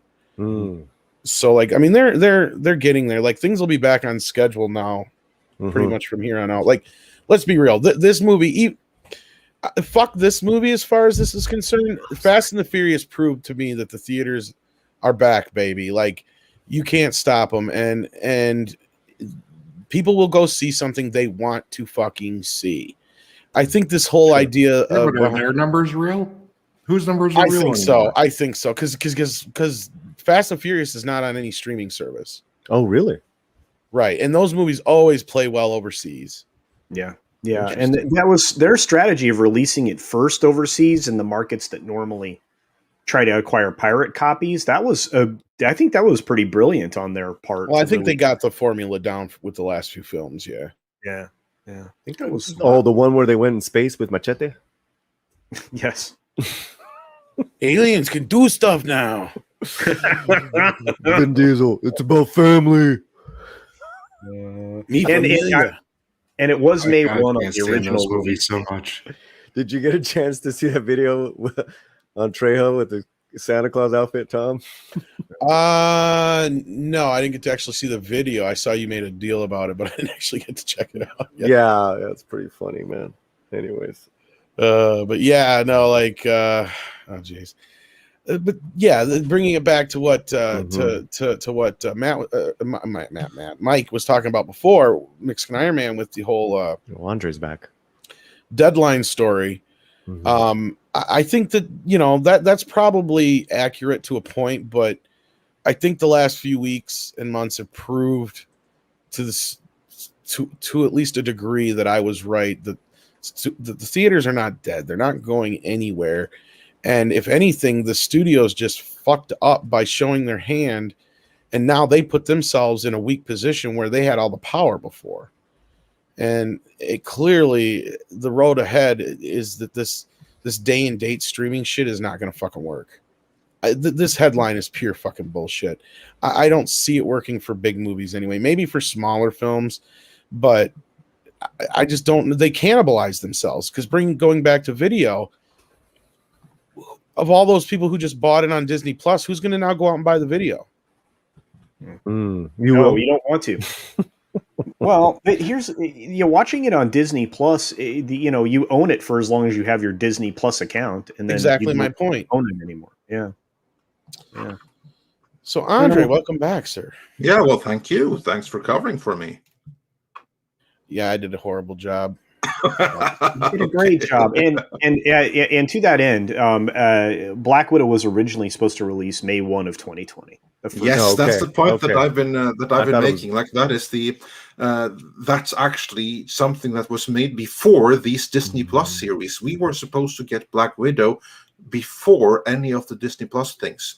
So the Disney Plus things are actually the more recent ones, and therefore more indicative of what the future might hold. It's funny we're talking about Fast and Furious because this is like the Fast and the Furious of Marvel movies. It felt like with all the family stuff, and I've never even seen a Fast and Furious movie. I just neither have I. Only the Norwegian. Oh, you never seen it? They're not good. It's all about family. That's about family. I kind of figured that out. Yeah, none of them are related, but it's all about family. Have you seen the Vin Diesel memes? Are hilarious. Oh, they're great. It's like if I hear that fucking song one more time, I'm gonna. Oh, anyway.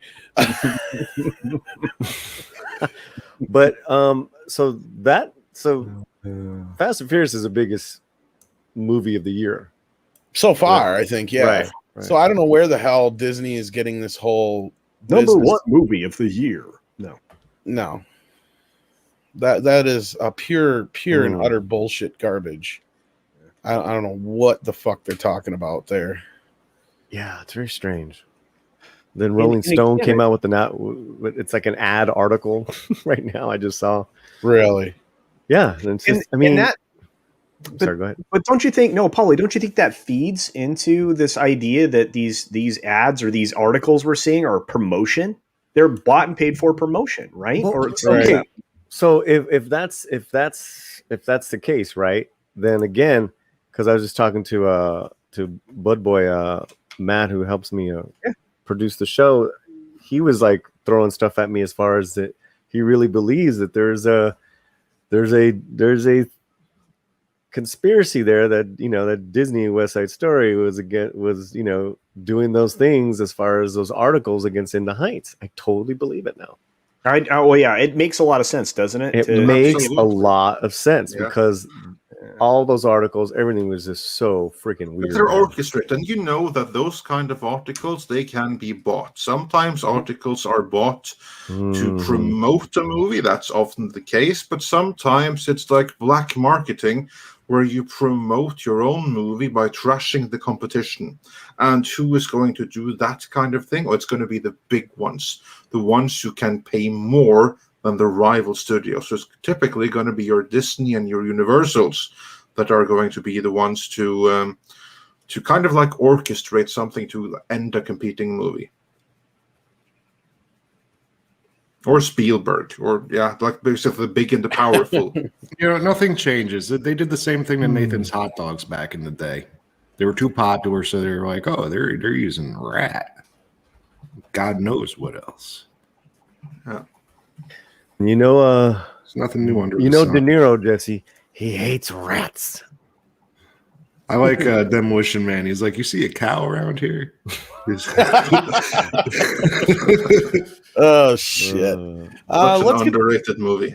but no, like again, going back to the initial point, I don't just be careful what you guys take as far as gospel from some of these things, and it'll be interesting to see how the box office plays out on Black Widow. And the worst part of this is, and I think this almost is kind of a tease for the video you have coming up with Cameron, Andre, is that they really fucked themselves, because this movie isn't as bad as all that, and there's a lot of people who are just fuck this movie because of the way that it's being promoted, it's being touted, it's being treated by the masses in the media industry. It's like, it's not as woke as they're saying it is, but at the same time, it probably would have done much better, and you wouldn't have had to fake all this bullshit had you just let the movie be the movie.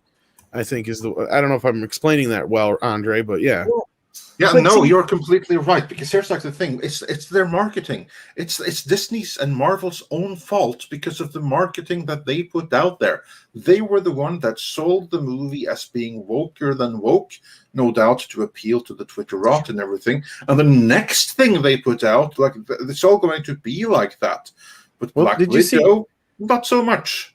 And we break down that with Cameron. Did you see the first 10 minutes of the movie? Well, anyways, the film, you know, it shows Scarlett Johansson's assets really quickly. I mean, you know, she's such a beautiful woman, and they weren't afraid to show her. And it was just very like. And not only that, this is something that we spoke about. It showed it from certain angles with flaws and all that. Oh yeah, no man would have shown that. Quite like I mean, that. Yeah. It surprised me so much because of those angles. I was not expecting that, because I was like, you know, and I haven't finished the film, but I'm like, oh man, you know, they're just it's just so strange. It's like they got them, they know what movie they got, but we're gonna promote it. We're gonna what is it, agenda promoting, or whatever it's called. Well, you know what, Twitter bots don't buy tickets. Everybody wanted a movie about something completely different. So what do? They use an element in this movie where it came from that story, but they're not going to tell you anything about that story. But the thing that they found in that story magically cures the brainwashing, and you know, whatever, just whatever. No spoilers, Jesse. Yeah. Try not to go too spoilerific. I haven't even seen the movie. No, that's true. A lot of people haven't, and there really isn't much to spoil in this movie. As far as Marvel movies go, I said it before, this feels the least Marvel-y, and that's one thing about it, to where there's nothing to really spoil. It's for the most part, such a straightforward kind of like generic Bourne / Mission Impossible type movie that it's like, just an odd story. It seems like they're doing a prequel so that they could do a prequel to the prequel later to tell you the actual story that they should have told you now. But if they did that first, then they told you this story, they won't be able to do this story. Oh, no. It's not good enough for its own movie now. This clearly should have been in Captain Marvel's place. And that's another thing that bothers me. In what world do we live in where this actually made less money than Captain Marvel? I understand we're in a post-pandemic world, whatever you want to call it. But as you pointed out, they made that good that 60 million chunk off the Disney Plus. If we're supposed to believe that, that's only 2 million people. Yep. Put that 2 million people into box office numbers. And not only that, okay, what did they leave on the table with the family element? Because sure, it's $30 for one person. That's not real economical. But if you're taking a family of 4, that's a lot less money, even though that's going directly into Disney's pocket. That's money that's not spent later on the video and other things I pointed out as well. So this goes back to my initial point way back when people are like, oh, theaters are dead. And I said, no, because they're going to sooner or later realize they've shot themselves in the foot in that secondary market. You know, even though $30 is just too much for me to want to rent something. Basically, the videos, they made more on the videos than they ever will probably on the fucking Disney Plus side of things, because half the reason people are doing this now is because it's a Marvel movie and they had the ability to watch it at home. Yep. But going back to the article I was saying, though, is Yeah, just a second, just to let me finish my point here. No, that's fine. But just to go back to the headline of that article, where do they have the proof in this pudding that this is going to work every time like this? We've had more times where it clearly hasn't worked between Mulan and Cruella and those other movies as opposed to this one. And Jesse, sorry, what was your question? Yeah, do you think with all the chaos going on in the current situation that this is going to, the end result for the consumer, and this is that they're going to jack up ticket prices a lot? Here's the thing, and this is what I keep reminding people, is the reason why theaters, 90% of the shit that people hate about a theater is the studio's fault. It's because the studio has expected 75 to 90% of the opening weekend box office, which is the biggest chunk of the box office a movie gets. And when you're taking that much money out of basically the hands of the people who are exhibiting the film and doing all that kind of stuff, that causes them to raise ticket prices, raise the concession prices, and not have enough money to hire enough people to make sure that, noisy teenagers are staying off their phone, or that the floors aren't fucking sticky, and all the other things that people complain about a theater, right? Yeah. So if it wasn't for the fact that the theaters are like, no, we deserve at least, a 60-40 split or a 50-50 split on that, across the board, until they get to that point, those things aren't going to change. Because it used to be a great experience to go to the theaters. And you brought up about the people that actually have to go in and work. And not only that cheap, but yeah. Usually in a movie theater, you got about 5 or 10 minutes to clean the theater, right? So they're not very clean under the best of circumstances. So now what? Now they're going to be gross. Well, yeah, you've accelerated all the problems, yeah. But they're doing a pretty good job in between showings right now because of the global crisis thing. They wanted to advertise just how clean the theaters were being kept. Plus, there's only like 3 people in every showing.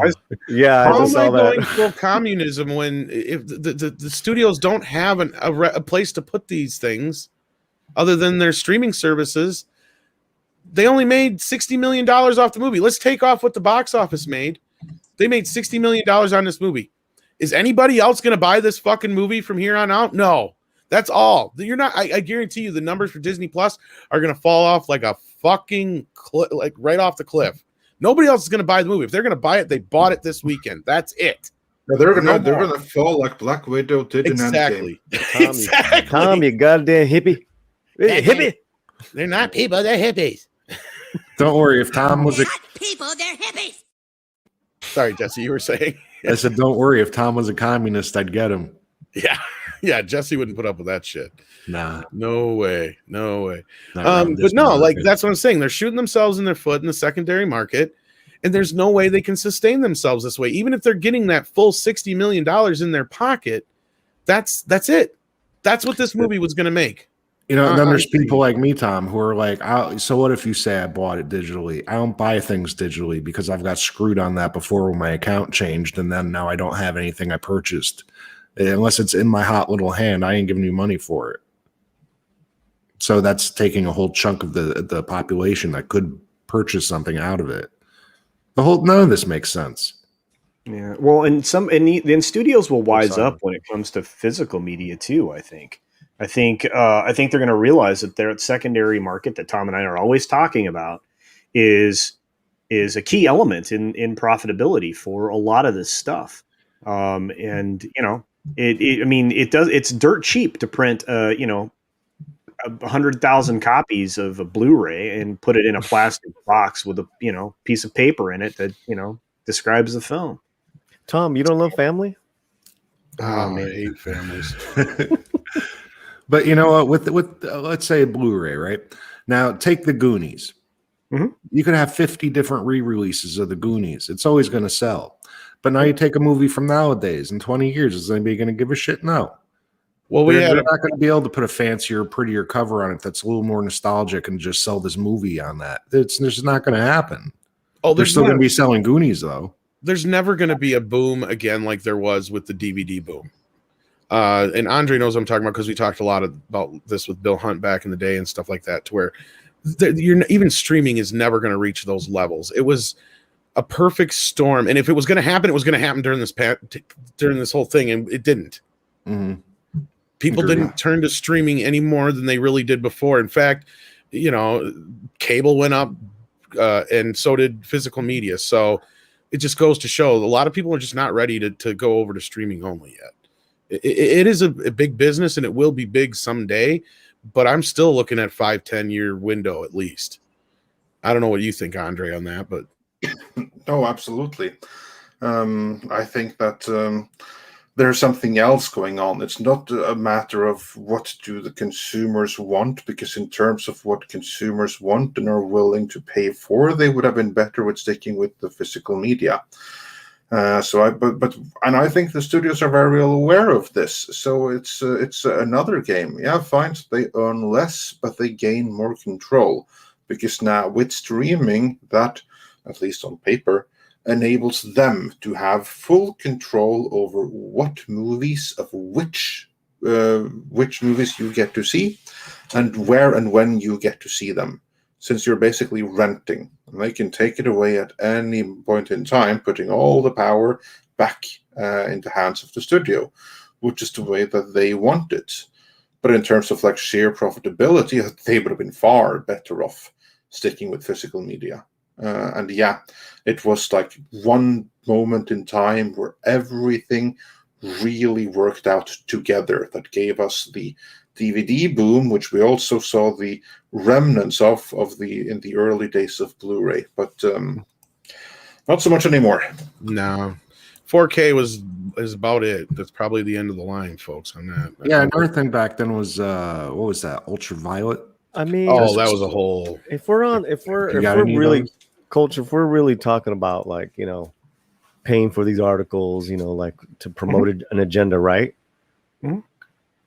I think we need to really make Tom come clean, because I know he's got deep pockets from those 4K motherfuckers. 4K every day. 4K every day. Come on, Tom. What about my deep pockets that are I was empty trying right to work now? up a joke. I was trying to work it up. Yeah, All right. I'm rusty. I'm rusty. Well, I'll buy them. That's why I'm broke. No, I was just saying. That's all you like, do, Tom. All you do, Tom, is talk 4K. I get to look at them. I don't get to watch them. I know, Holmes, but hey, You know man, what 4K I got the other day you got That's some pretty funny, negocios. though. that I've That's how never seen life is. before, and there's going to be a discovering, I'm sure, now that Andre's going to hear when I say this, because I don't think he's ever been aware of this. I've never seen The Mask of Zorro with Antonio Banderas, and I just got it in 4K. Oh no! Oh, So worth it. So good. So It's so good. delightful. I also My got favorite line in 7. that movie is, yes, pointy end goes in the other man. And that movie It's like, no, is you so can- well made that it looks like You it see? should have been filmed yesterday. The only way you can tell that it wasn't is that it's too good, and it has risque jokes that would have gotten the entire production crew canceled if they had tried them today. Well, I will telling try you, to man, watch I'm it on- as soon as I can. I'm onto something here. So is the chat. Yeah. You've gotten a lot of people in the chat to buy 4K. Who you work for, Tom? That's true. Honestly, what's funny is I was like pissy about 4K when it first came out, Mhm. and I actually got a few arguments with Bill Hunt about it. Speaking of, Oh, don't worry. I'm gonna be asking you 500 questions when I Well, buy the a short big-ass version TV was- for the basement. I was like, what is the point of me upgrading to 4K? Because I got into this is my basis for all this. Is I had invested in 3D, so I was pissy.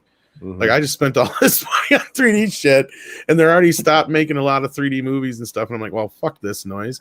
And then I'm like, knowing that all these movies are rendered at 2K, I'm like, what is the benefit? Tom, you could always watch Jaws and Friday 13th Part 3D. Well, I do Yeah. have them, In but 720p, because that's the offset and price to pay for. in for some 3D. cases, yes, I do have a Yeah. plasma. I think that is 1080p in both eyes Well- because it is active. But I'm trying to resist, man. I my still got- point is it wasn't until I saw it in actual, action, or however you want to put it, that even the 2K mastered films, which are mostly newer films, let's be real, within the last 10, 15 years, a lot of those still even look better with the high dynamic range upgrade. That does help with the color and all that kind of stuff. But the true benefit comes from movies that are mastered on film and film first and only film. And I've seen films now that I've seen my whole entire life, and I've seen them look better than I've ever seen them. And just, it almost brings a tear to your eye how beautiful they look and how glorious they look and how clean and pristine they look. It's It's out of this world. Out of this world. Howard the Duck. You can see the feathers. No, Howard the Duck is a great film, Paulie. I don't know about Classic. that.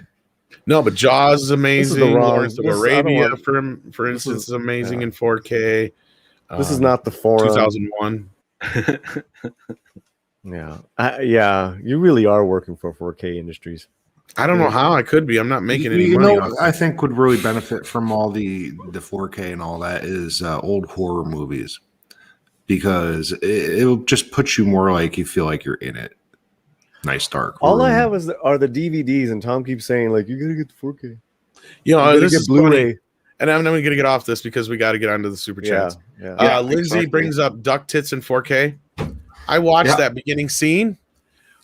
Fucking George Lucas must have been using some kind of video effects something method in the mid 80s there, because there's shots from Howard the Duck go from the original negative where it looks just fucking amazing to some of the special effects shots that look like they were rendered in fucking video in the 4K man. So that means whatever he did, he could not get whatever those shots were in better quality than that.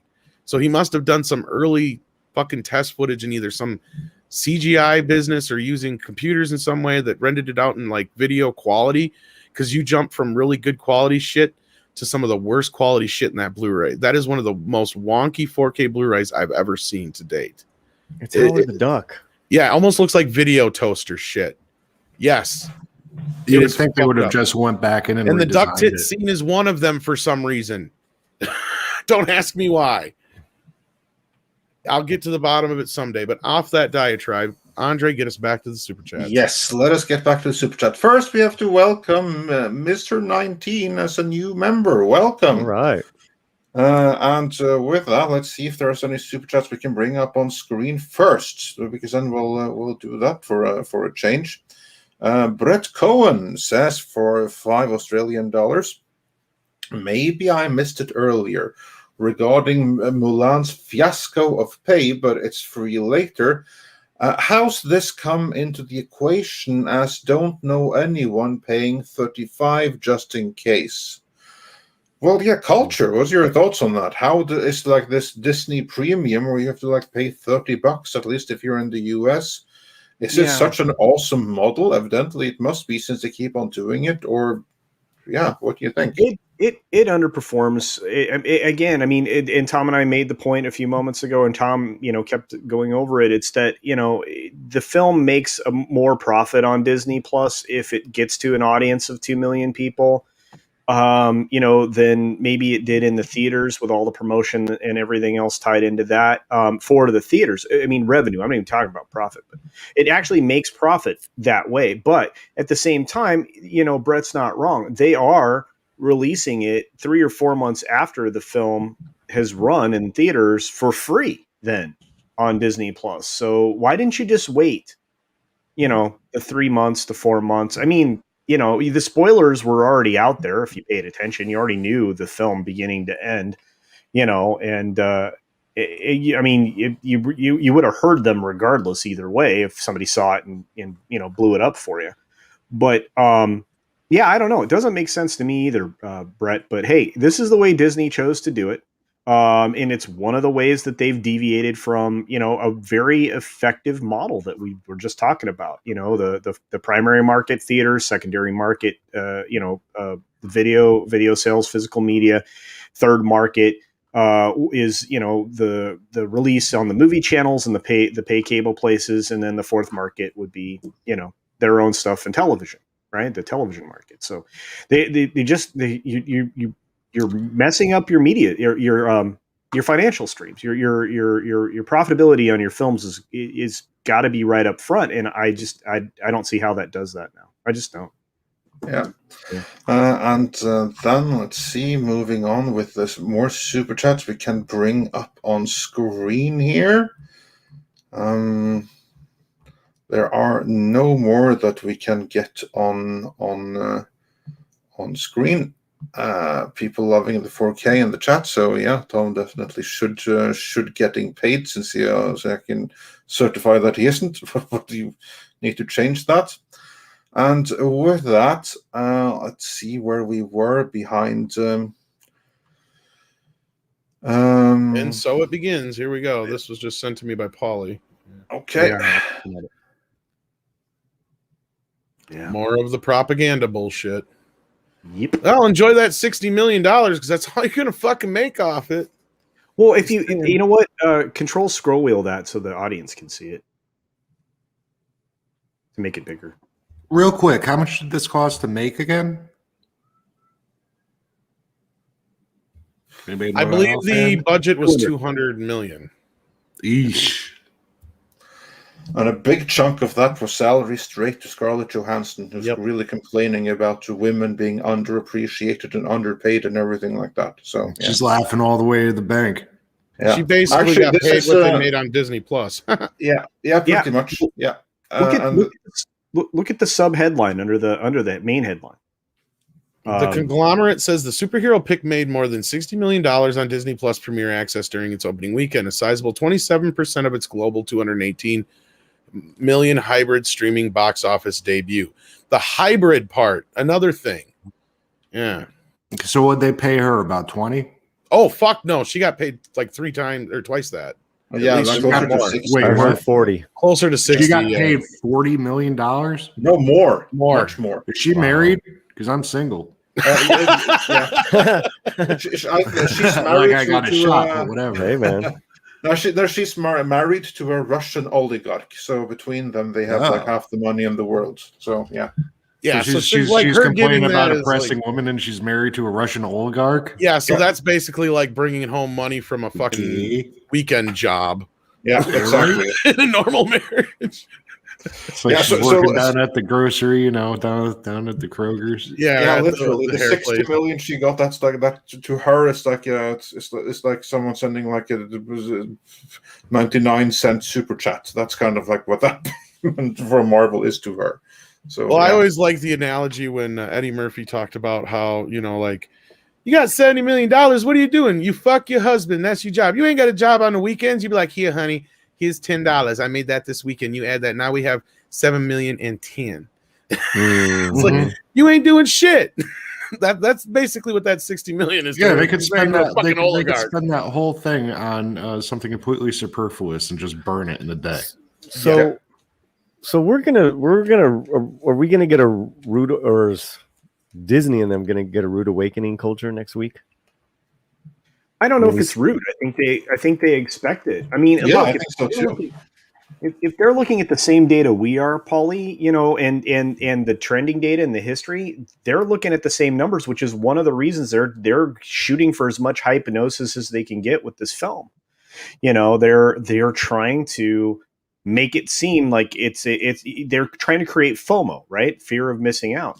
And that's a lot of what this marketing strategy was. It's why the only person doing the Wakoso stuff was ScarJo herself with her, female, I'm female, I'm oppressed, I don't earn any money, I've been sexualized garbage that she was doing.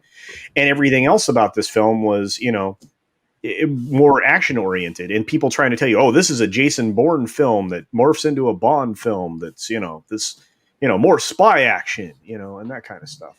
Yeah, all I know is that this chick ain't got superpowers, and in the trailer she's sliding down a spaceship in the middle of the sky, and it's just like, oh yeah, that's plausible. She wouldn't go flipping off of that at 500 miles an hour. No.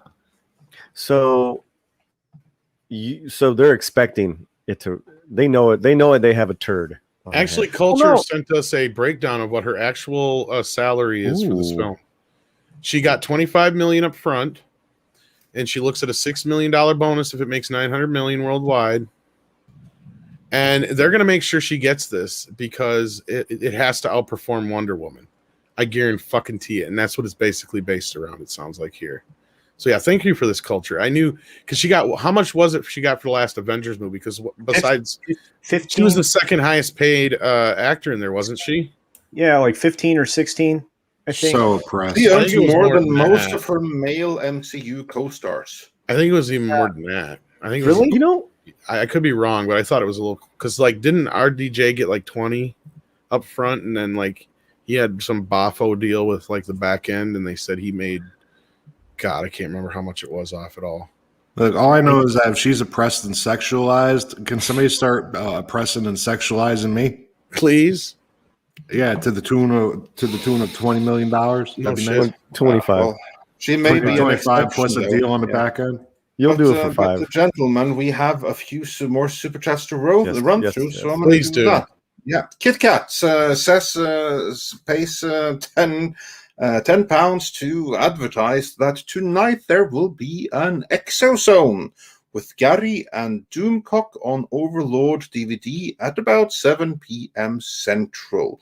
This was originally scheduled for last Thursday, but had to be cancelled. Well, it's on now, so yeah, do check that out and tell them Midnight's Edge sent you.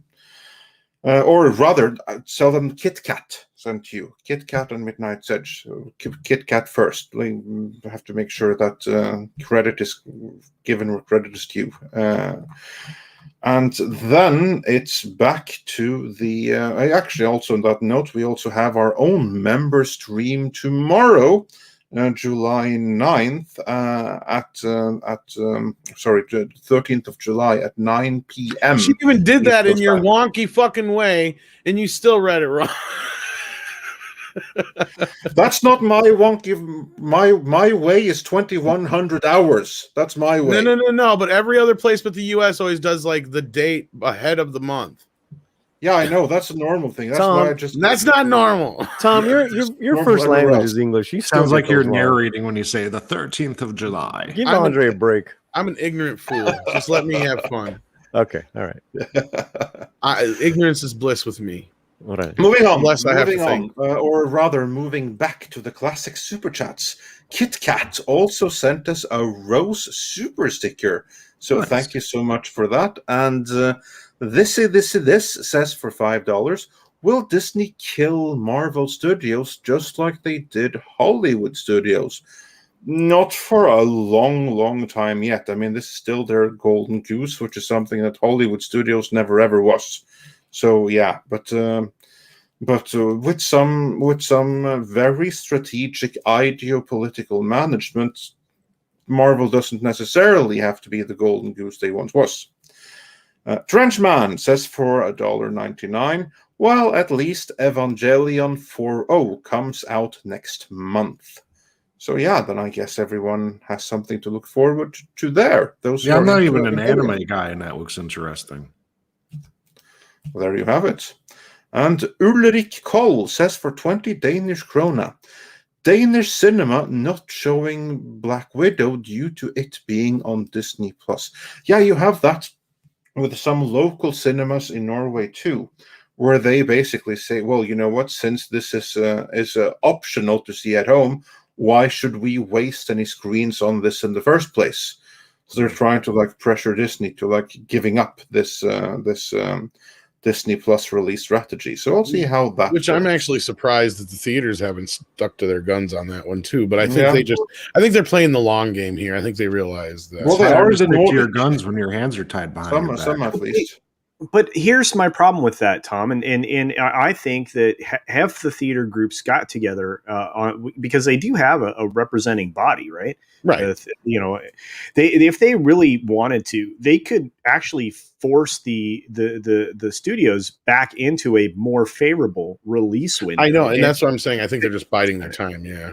No, that the deal that AMC negotiated before people decided to try to put it back in retail investors' hands wasn't favorable. I'm not a fan of these short theatrical windows, and they aren't obviously serving the needs of these studios. So, I mean, I'm at a loss. Actually, I'm not, but I won't talk about it here as to why I think it's being done.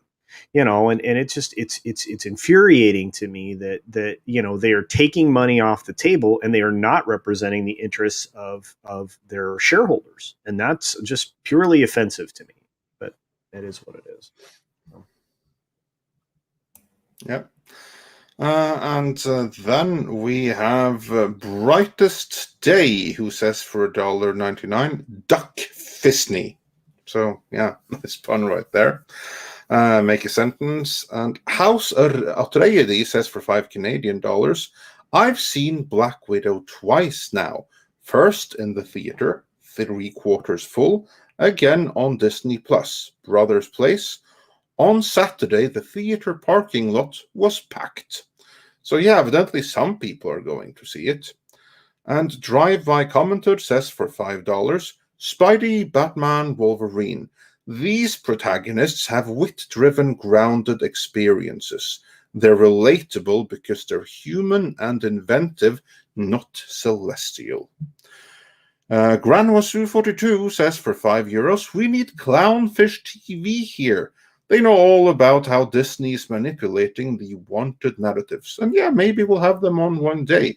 It's just a matter of making the scheduling work out, but hopefully one day. Darius Munchausen says for, well, actually, he doesn't say anything. He sends a popcorn super sticker, so thanks for that. And let's see here if there's come anything more, or we are up to speed. We are not up to speed.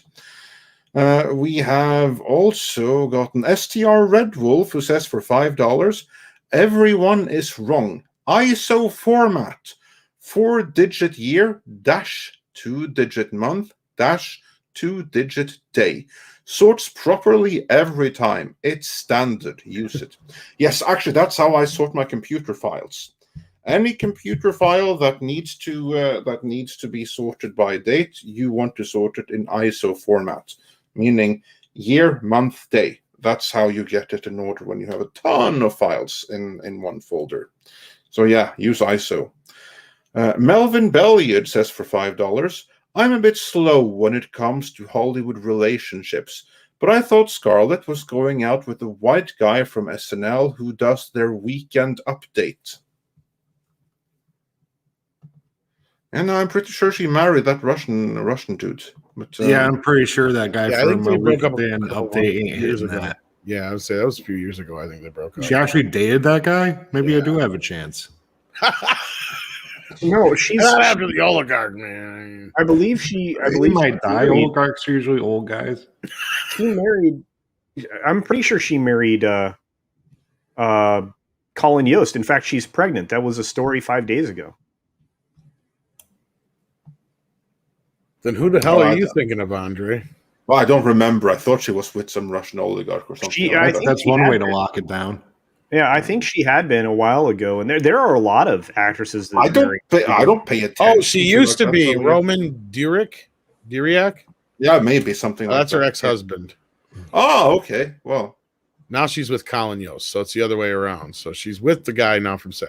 Oh, so she downgraded. Yeah, that was quite a downgrade. You got a chance, Jesse.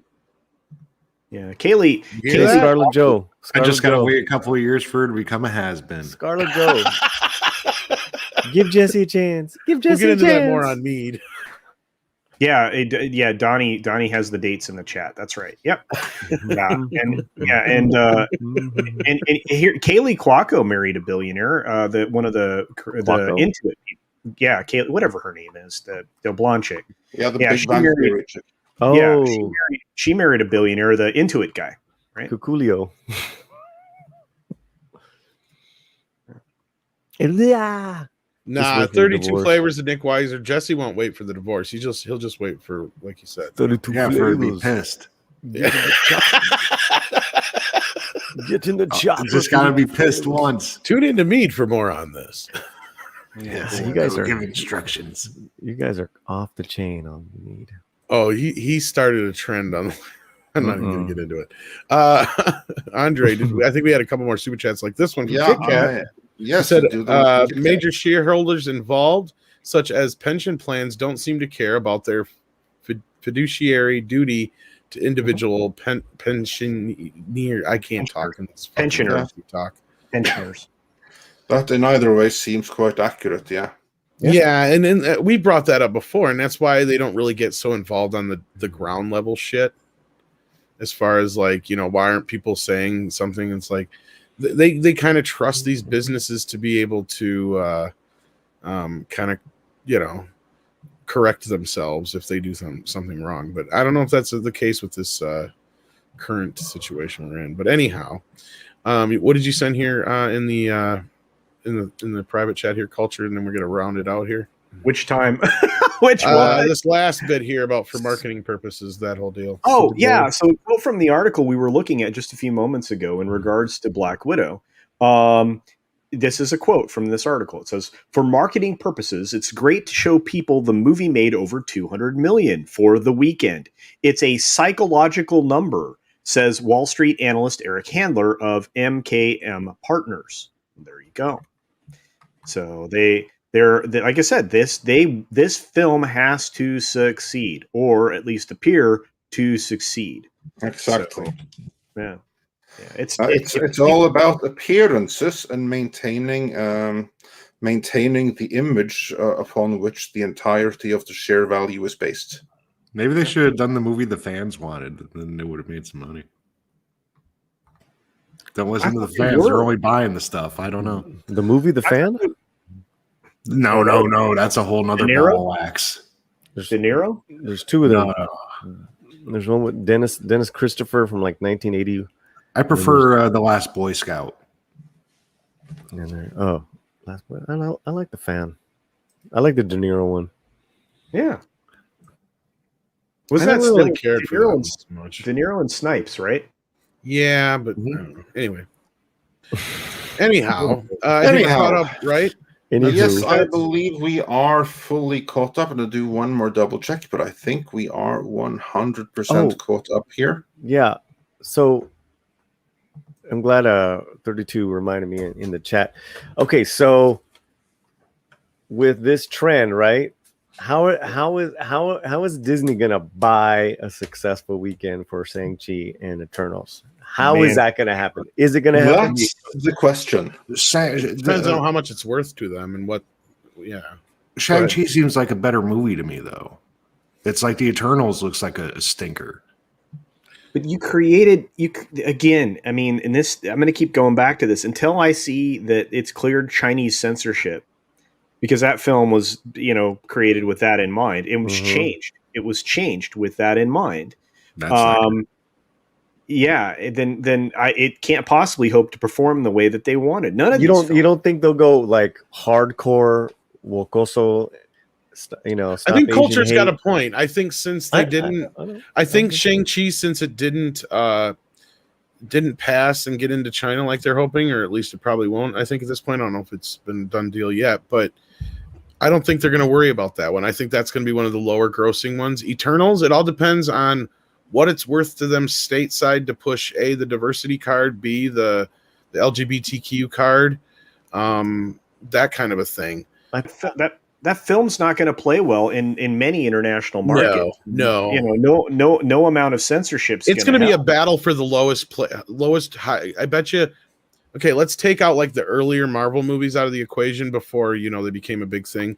Let's say out of the Disney Marvel movies, who wants to bet that Eternals and Shang-Chi fight for the lowest grossing Marvel film in Disney history? Not in Disney history, but MCU. MCU, I will bet. Oh, I was going with Disney because because I'm thinking of films like the original Incredible Hulk and stuff like that didn't do nearly as well as some of the latter ones. Punisher Warzone didn't do it's going to do more than that. Surely that did that's what I'm saying. You can't count that kind of shit. My question is, Punisher Warzone, I couldn't take that movie. I'm talking about just the Disney movies since they took over.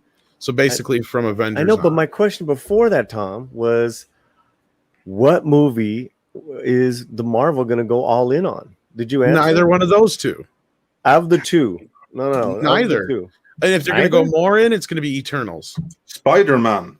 Spider-Man's not in it. Spider-Man's. Where are the wrong choices? But I get what Paulie's asking. Andre's right that Shang-Chi's a lost Spider-Man's cause. going to be the big one. You think so? You think Shang-Chi, unless China changes their mind, Shang-Chi's a lost cause. You don't think they'll just do the whole American Asian they might. Yeah, they're definitely going. But it's that's not what worth I it. think. It might, but look, you've already got fashion. It's going to be the same movie as Snake Eyes, but with far magic. more diverse cast in the Eternals, plus the LGBTQ representation. That is where you put your money. Okay. Shang-Chi's a lost fucking cause. The toys are already out there on the shelves. They ain't selling. Nobody gives a shit. Can I ask And I actually wanted to see that movie. But anyway, can I ask the chat the same question then? Yeah. Please. Okay. Chat.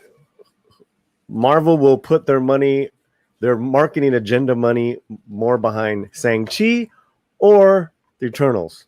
An S for Shang-Chi and E for Eternals. What is your choice? Sorry. So yeah, this is what I'm saying, Chris. Eternals has all the check boxes. Shang-Chi only has like one. Yeah. So it's Which like is the better nobody value cares. for them. That's It right. looks so boring. I have Eternals #1. I should be rooting for this mean, movie just to Shang-Chi's inflate the to me gonna be value a of the better comic film book, and I won't even do of the that. two. Yeah, Eternals. Okay. None of the above.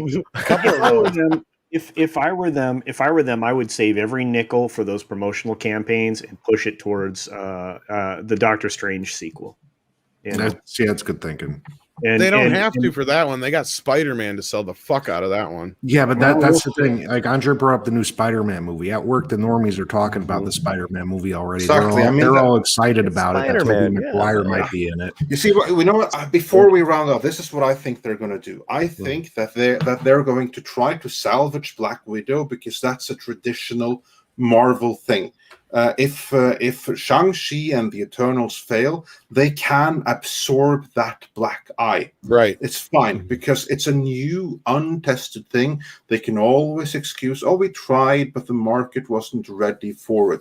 But look, Marvel brand is still strong because Black Widow did good, and then Spider-Man came and did it all good again, and we have all the goodness with Doctor Strange. They can try with that narrative right there, and then basically write off the other ones that weren't familiar brands to begin with as a failed experiment. I think that's the only thing that they're going to do there. So it's all about propping up Black Widows, about propping up Spider-Man.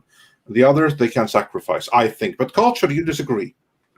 No, I mean, your reasoning is sound, but I look this Spider-Man film. That's Sony, right? It's that. It weird, is Sony, but it's still the Marvel It's brand. a 50-50 co-production now. Yeah. Well, yeah. After that deal, reportedly 50-50 across the board, and all And of that. at the same, forget about that one movie. If that goes down, it has more damage to the Marvel brand as a whole. So they don't want to see that damage. It's more damaging to Marvel if Spider-Man fails in the long term than if Eternals fails. Oh, No, I God, agree. yeah. I agree with you. I think they're going to put a lot of money into Spider-Man. I think they're going to put a ton of money into Doctor Strange. And what they need to do is they need to hire the marketing folks that are doing the Jungle Cruise marketing, because even though that is a man versus woman kind of a presentation, they're doing it a la the Romancing the Stone kind of presentation. And I think that film might surprise people, and I think the marketing is working because they've released two trailers. One is male centric and one is female centric, and they've been having banter back and forth. It's very, very well done. Again, you're talking about the cruise one? Yeah, Jungle Cruise. Yeah, that looks good. Yeah, and I think that film will surprise people. It is a lot more family oriented, and I think if that type of marketing is successful, they'll reevaluate how they're going to go about doing these other things. Yeah, it's a much more old-fashioned movie. It definitely reminds me of Romancing the Stone, and to a very lesser degree of the indie films, of course. But it's an adventure movie, so you're going to have that little touch of romantic comedy in there to ease the tension, and it's probably an all right film. It's probably not going to break any new ground, but it's going to be entertaining for the family. It's a ride. It's going to be like Pirates of the Penzance and The Rock. I mean, that's huge. Yeah. The Rock was awesome. I don't care how silly it was. Well, he means The Rock, the actor, Dwayne Johnson. Oh, but yeah. No, I'm a Nicolas Cage fan. Well, and Tom is right though about Dwayne Johnson's participation. I think it's the two of them that'll make that film successful, because he is not. There is no evidence. I started to agree with Tom. This is rare. 100% agreeing with Tom that there's no evidence to say that he can carry a movie by himself. I mean, even the film that he showed a little bit of prowess in. And today, I guess he released. Did you guys see that he released an image? Oh, yeah. I sent it over. Yeah, Paulie had it here in the chat. Oh. Here, I'll grab it. Yeah, Black Adam. I mean, that's not Black even Adam. a film. Yeah, his only solo film that I think is his highest grossing one was that Skyscraper one, if I'm not mistaken. Really? I Wanna think Be it's Die one. Hard? Either I thought that it or would've been San Walking Andreas, Tall. one of the two. Oh fuck no, that's way down the list. Really? Because I thought that one was better. Well, it may have been the better film, better film. but as far as like box office wise, yeah, he What about does that? not. have a lot of hits. What about that Calvin movie? About Rampage. Oh, look at that, man! That's- Rampage did well. His films have grossed over 3.5 billion in North America. That's kind of misleading because he's all the films. I see what you're saying. Jumanji's Jumanji's huge. ensemble cast, all the stuff that he usually gets added to. Yeah, he gets added to a bunch of ensemble cast shit like G.I. Joe, fucking Fast and but Furious. he's certainly still the male lead. Not all the time. But there's other stars. Yeah, I mean, his films do well. Even with DeVito in the movie and Danny Glover in the second Jumanji movie, he was definitely for years his biggest guy. film was that one comedy movie. What was it? Not the Tooth Fairy one or whatever. What the fuck? Rundown. Yeah. Oh, the Rundown! I forgot about when Ernie Reyes Jr. from the Ninja Turtles kicked the shit out of him. Tooth Fairy. Yeah. But you're not counting the Fast Five. Tooth Fairy. No, anything where he's not this basic star. Yeah. Yeah, Okay. And that's the thing. Anything that is his significant grossing films, the ones that gross the most, are ones that he's a part of an ensemble. Mm-hmm. It's not him. It kind of started with Be Cool, which is weird because that was not that successful of a film, but that was like one of his first big roles. I like in that the movie. film. I like that. Yeah, film. that was like the tail end of the John Travolta era, because he was like the real comeback kid back in the day. Then his star faded. Yeah, the second coming of Travolta. That's right, Jesse. Yeah, And no, I'm not like trying to pick on him or anything like that. No, he's a very successful actor. His movies make money. What about I'm not Hercules? saying that. I think Hercules was one of the least of his films, actually. I forgot about that movie, but I did see that. That's the thing is his solo outings where disjointed. he is the main star and there's no either co-star or ensemble cast. Those are the films that don't gross as much. Now they do well enough. But this movie made no money. In fact, it looks like it was a loss. But my favorite rock film is called Faster. So I recommend Faster. Actually, that's a good point, Walter. The Mummy Returns is another perfect example of where a lot of that shit started. Yeah. But anyway, Andre, was there anything else you wanted to bring up or add or plug? Or I'm just gonna go and check that if there are any more super chats. Other than beyond that, I think we just have to plug that we have a membership stream tomorrow. So there is that, so everyone be sure to check that. And then we have. Let's see. Nope, we have no more super chats, so we are still caught up. So with that, I just want to say thank you for everyone that joined us today. Mm-hmm. So thank you, Culture. Thank you, Polly. Thank you, Jesse.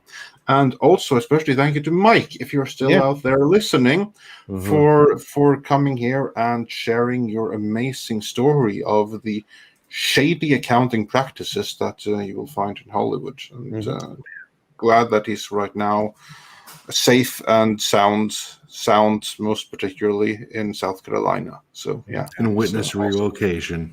Maybe now. Maybe no. Goofy's going to come after him with a sniper rifle, right? Gosh, I'm going to get this guy. Where's the safety on this? I can't find it. I can't find it. No. I just want to thank everybody as always for making this show a success. Every day you guys show up here, it means a lot to us. I want to thank the Wrenches for their tireless work. They never get enough thanks or recognition for it, so thank you so much. And with that, I think it's about time for Koalas in the Rain. Oh, Wednesday we're scheduled to have Quarter Black Garrett, so join us then on Midnight's Edge in the morning. And until then, don't forget Midnight's Edge Espanol and Mañana. Go ahead. Yep. And Midnight's Edge After Dark in the evening. So take care, everybody. And plus we have videos with Kamran Pasha. Yes, coming very soon. Hopefully.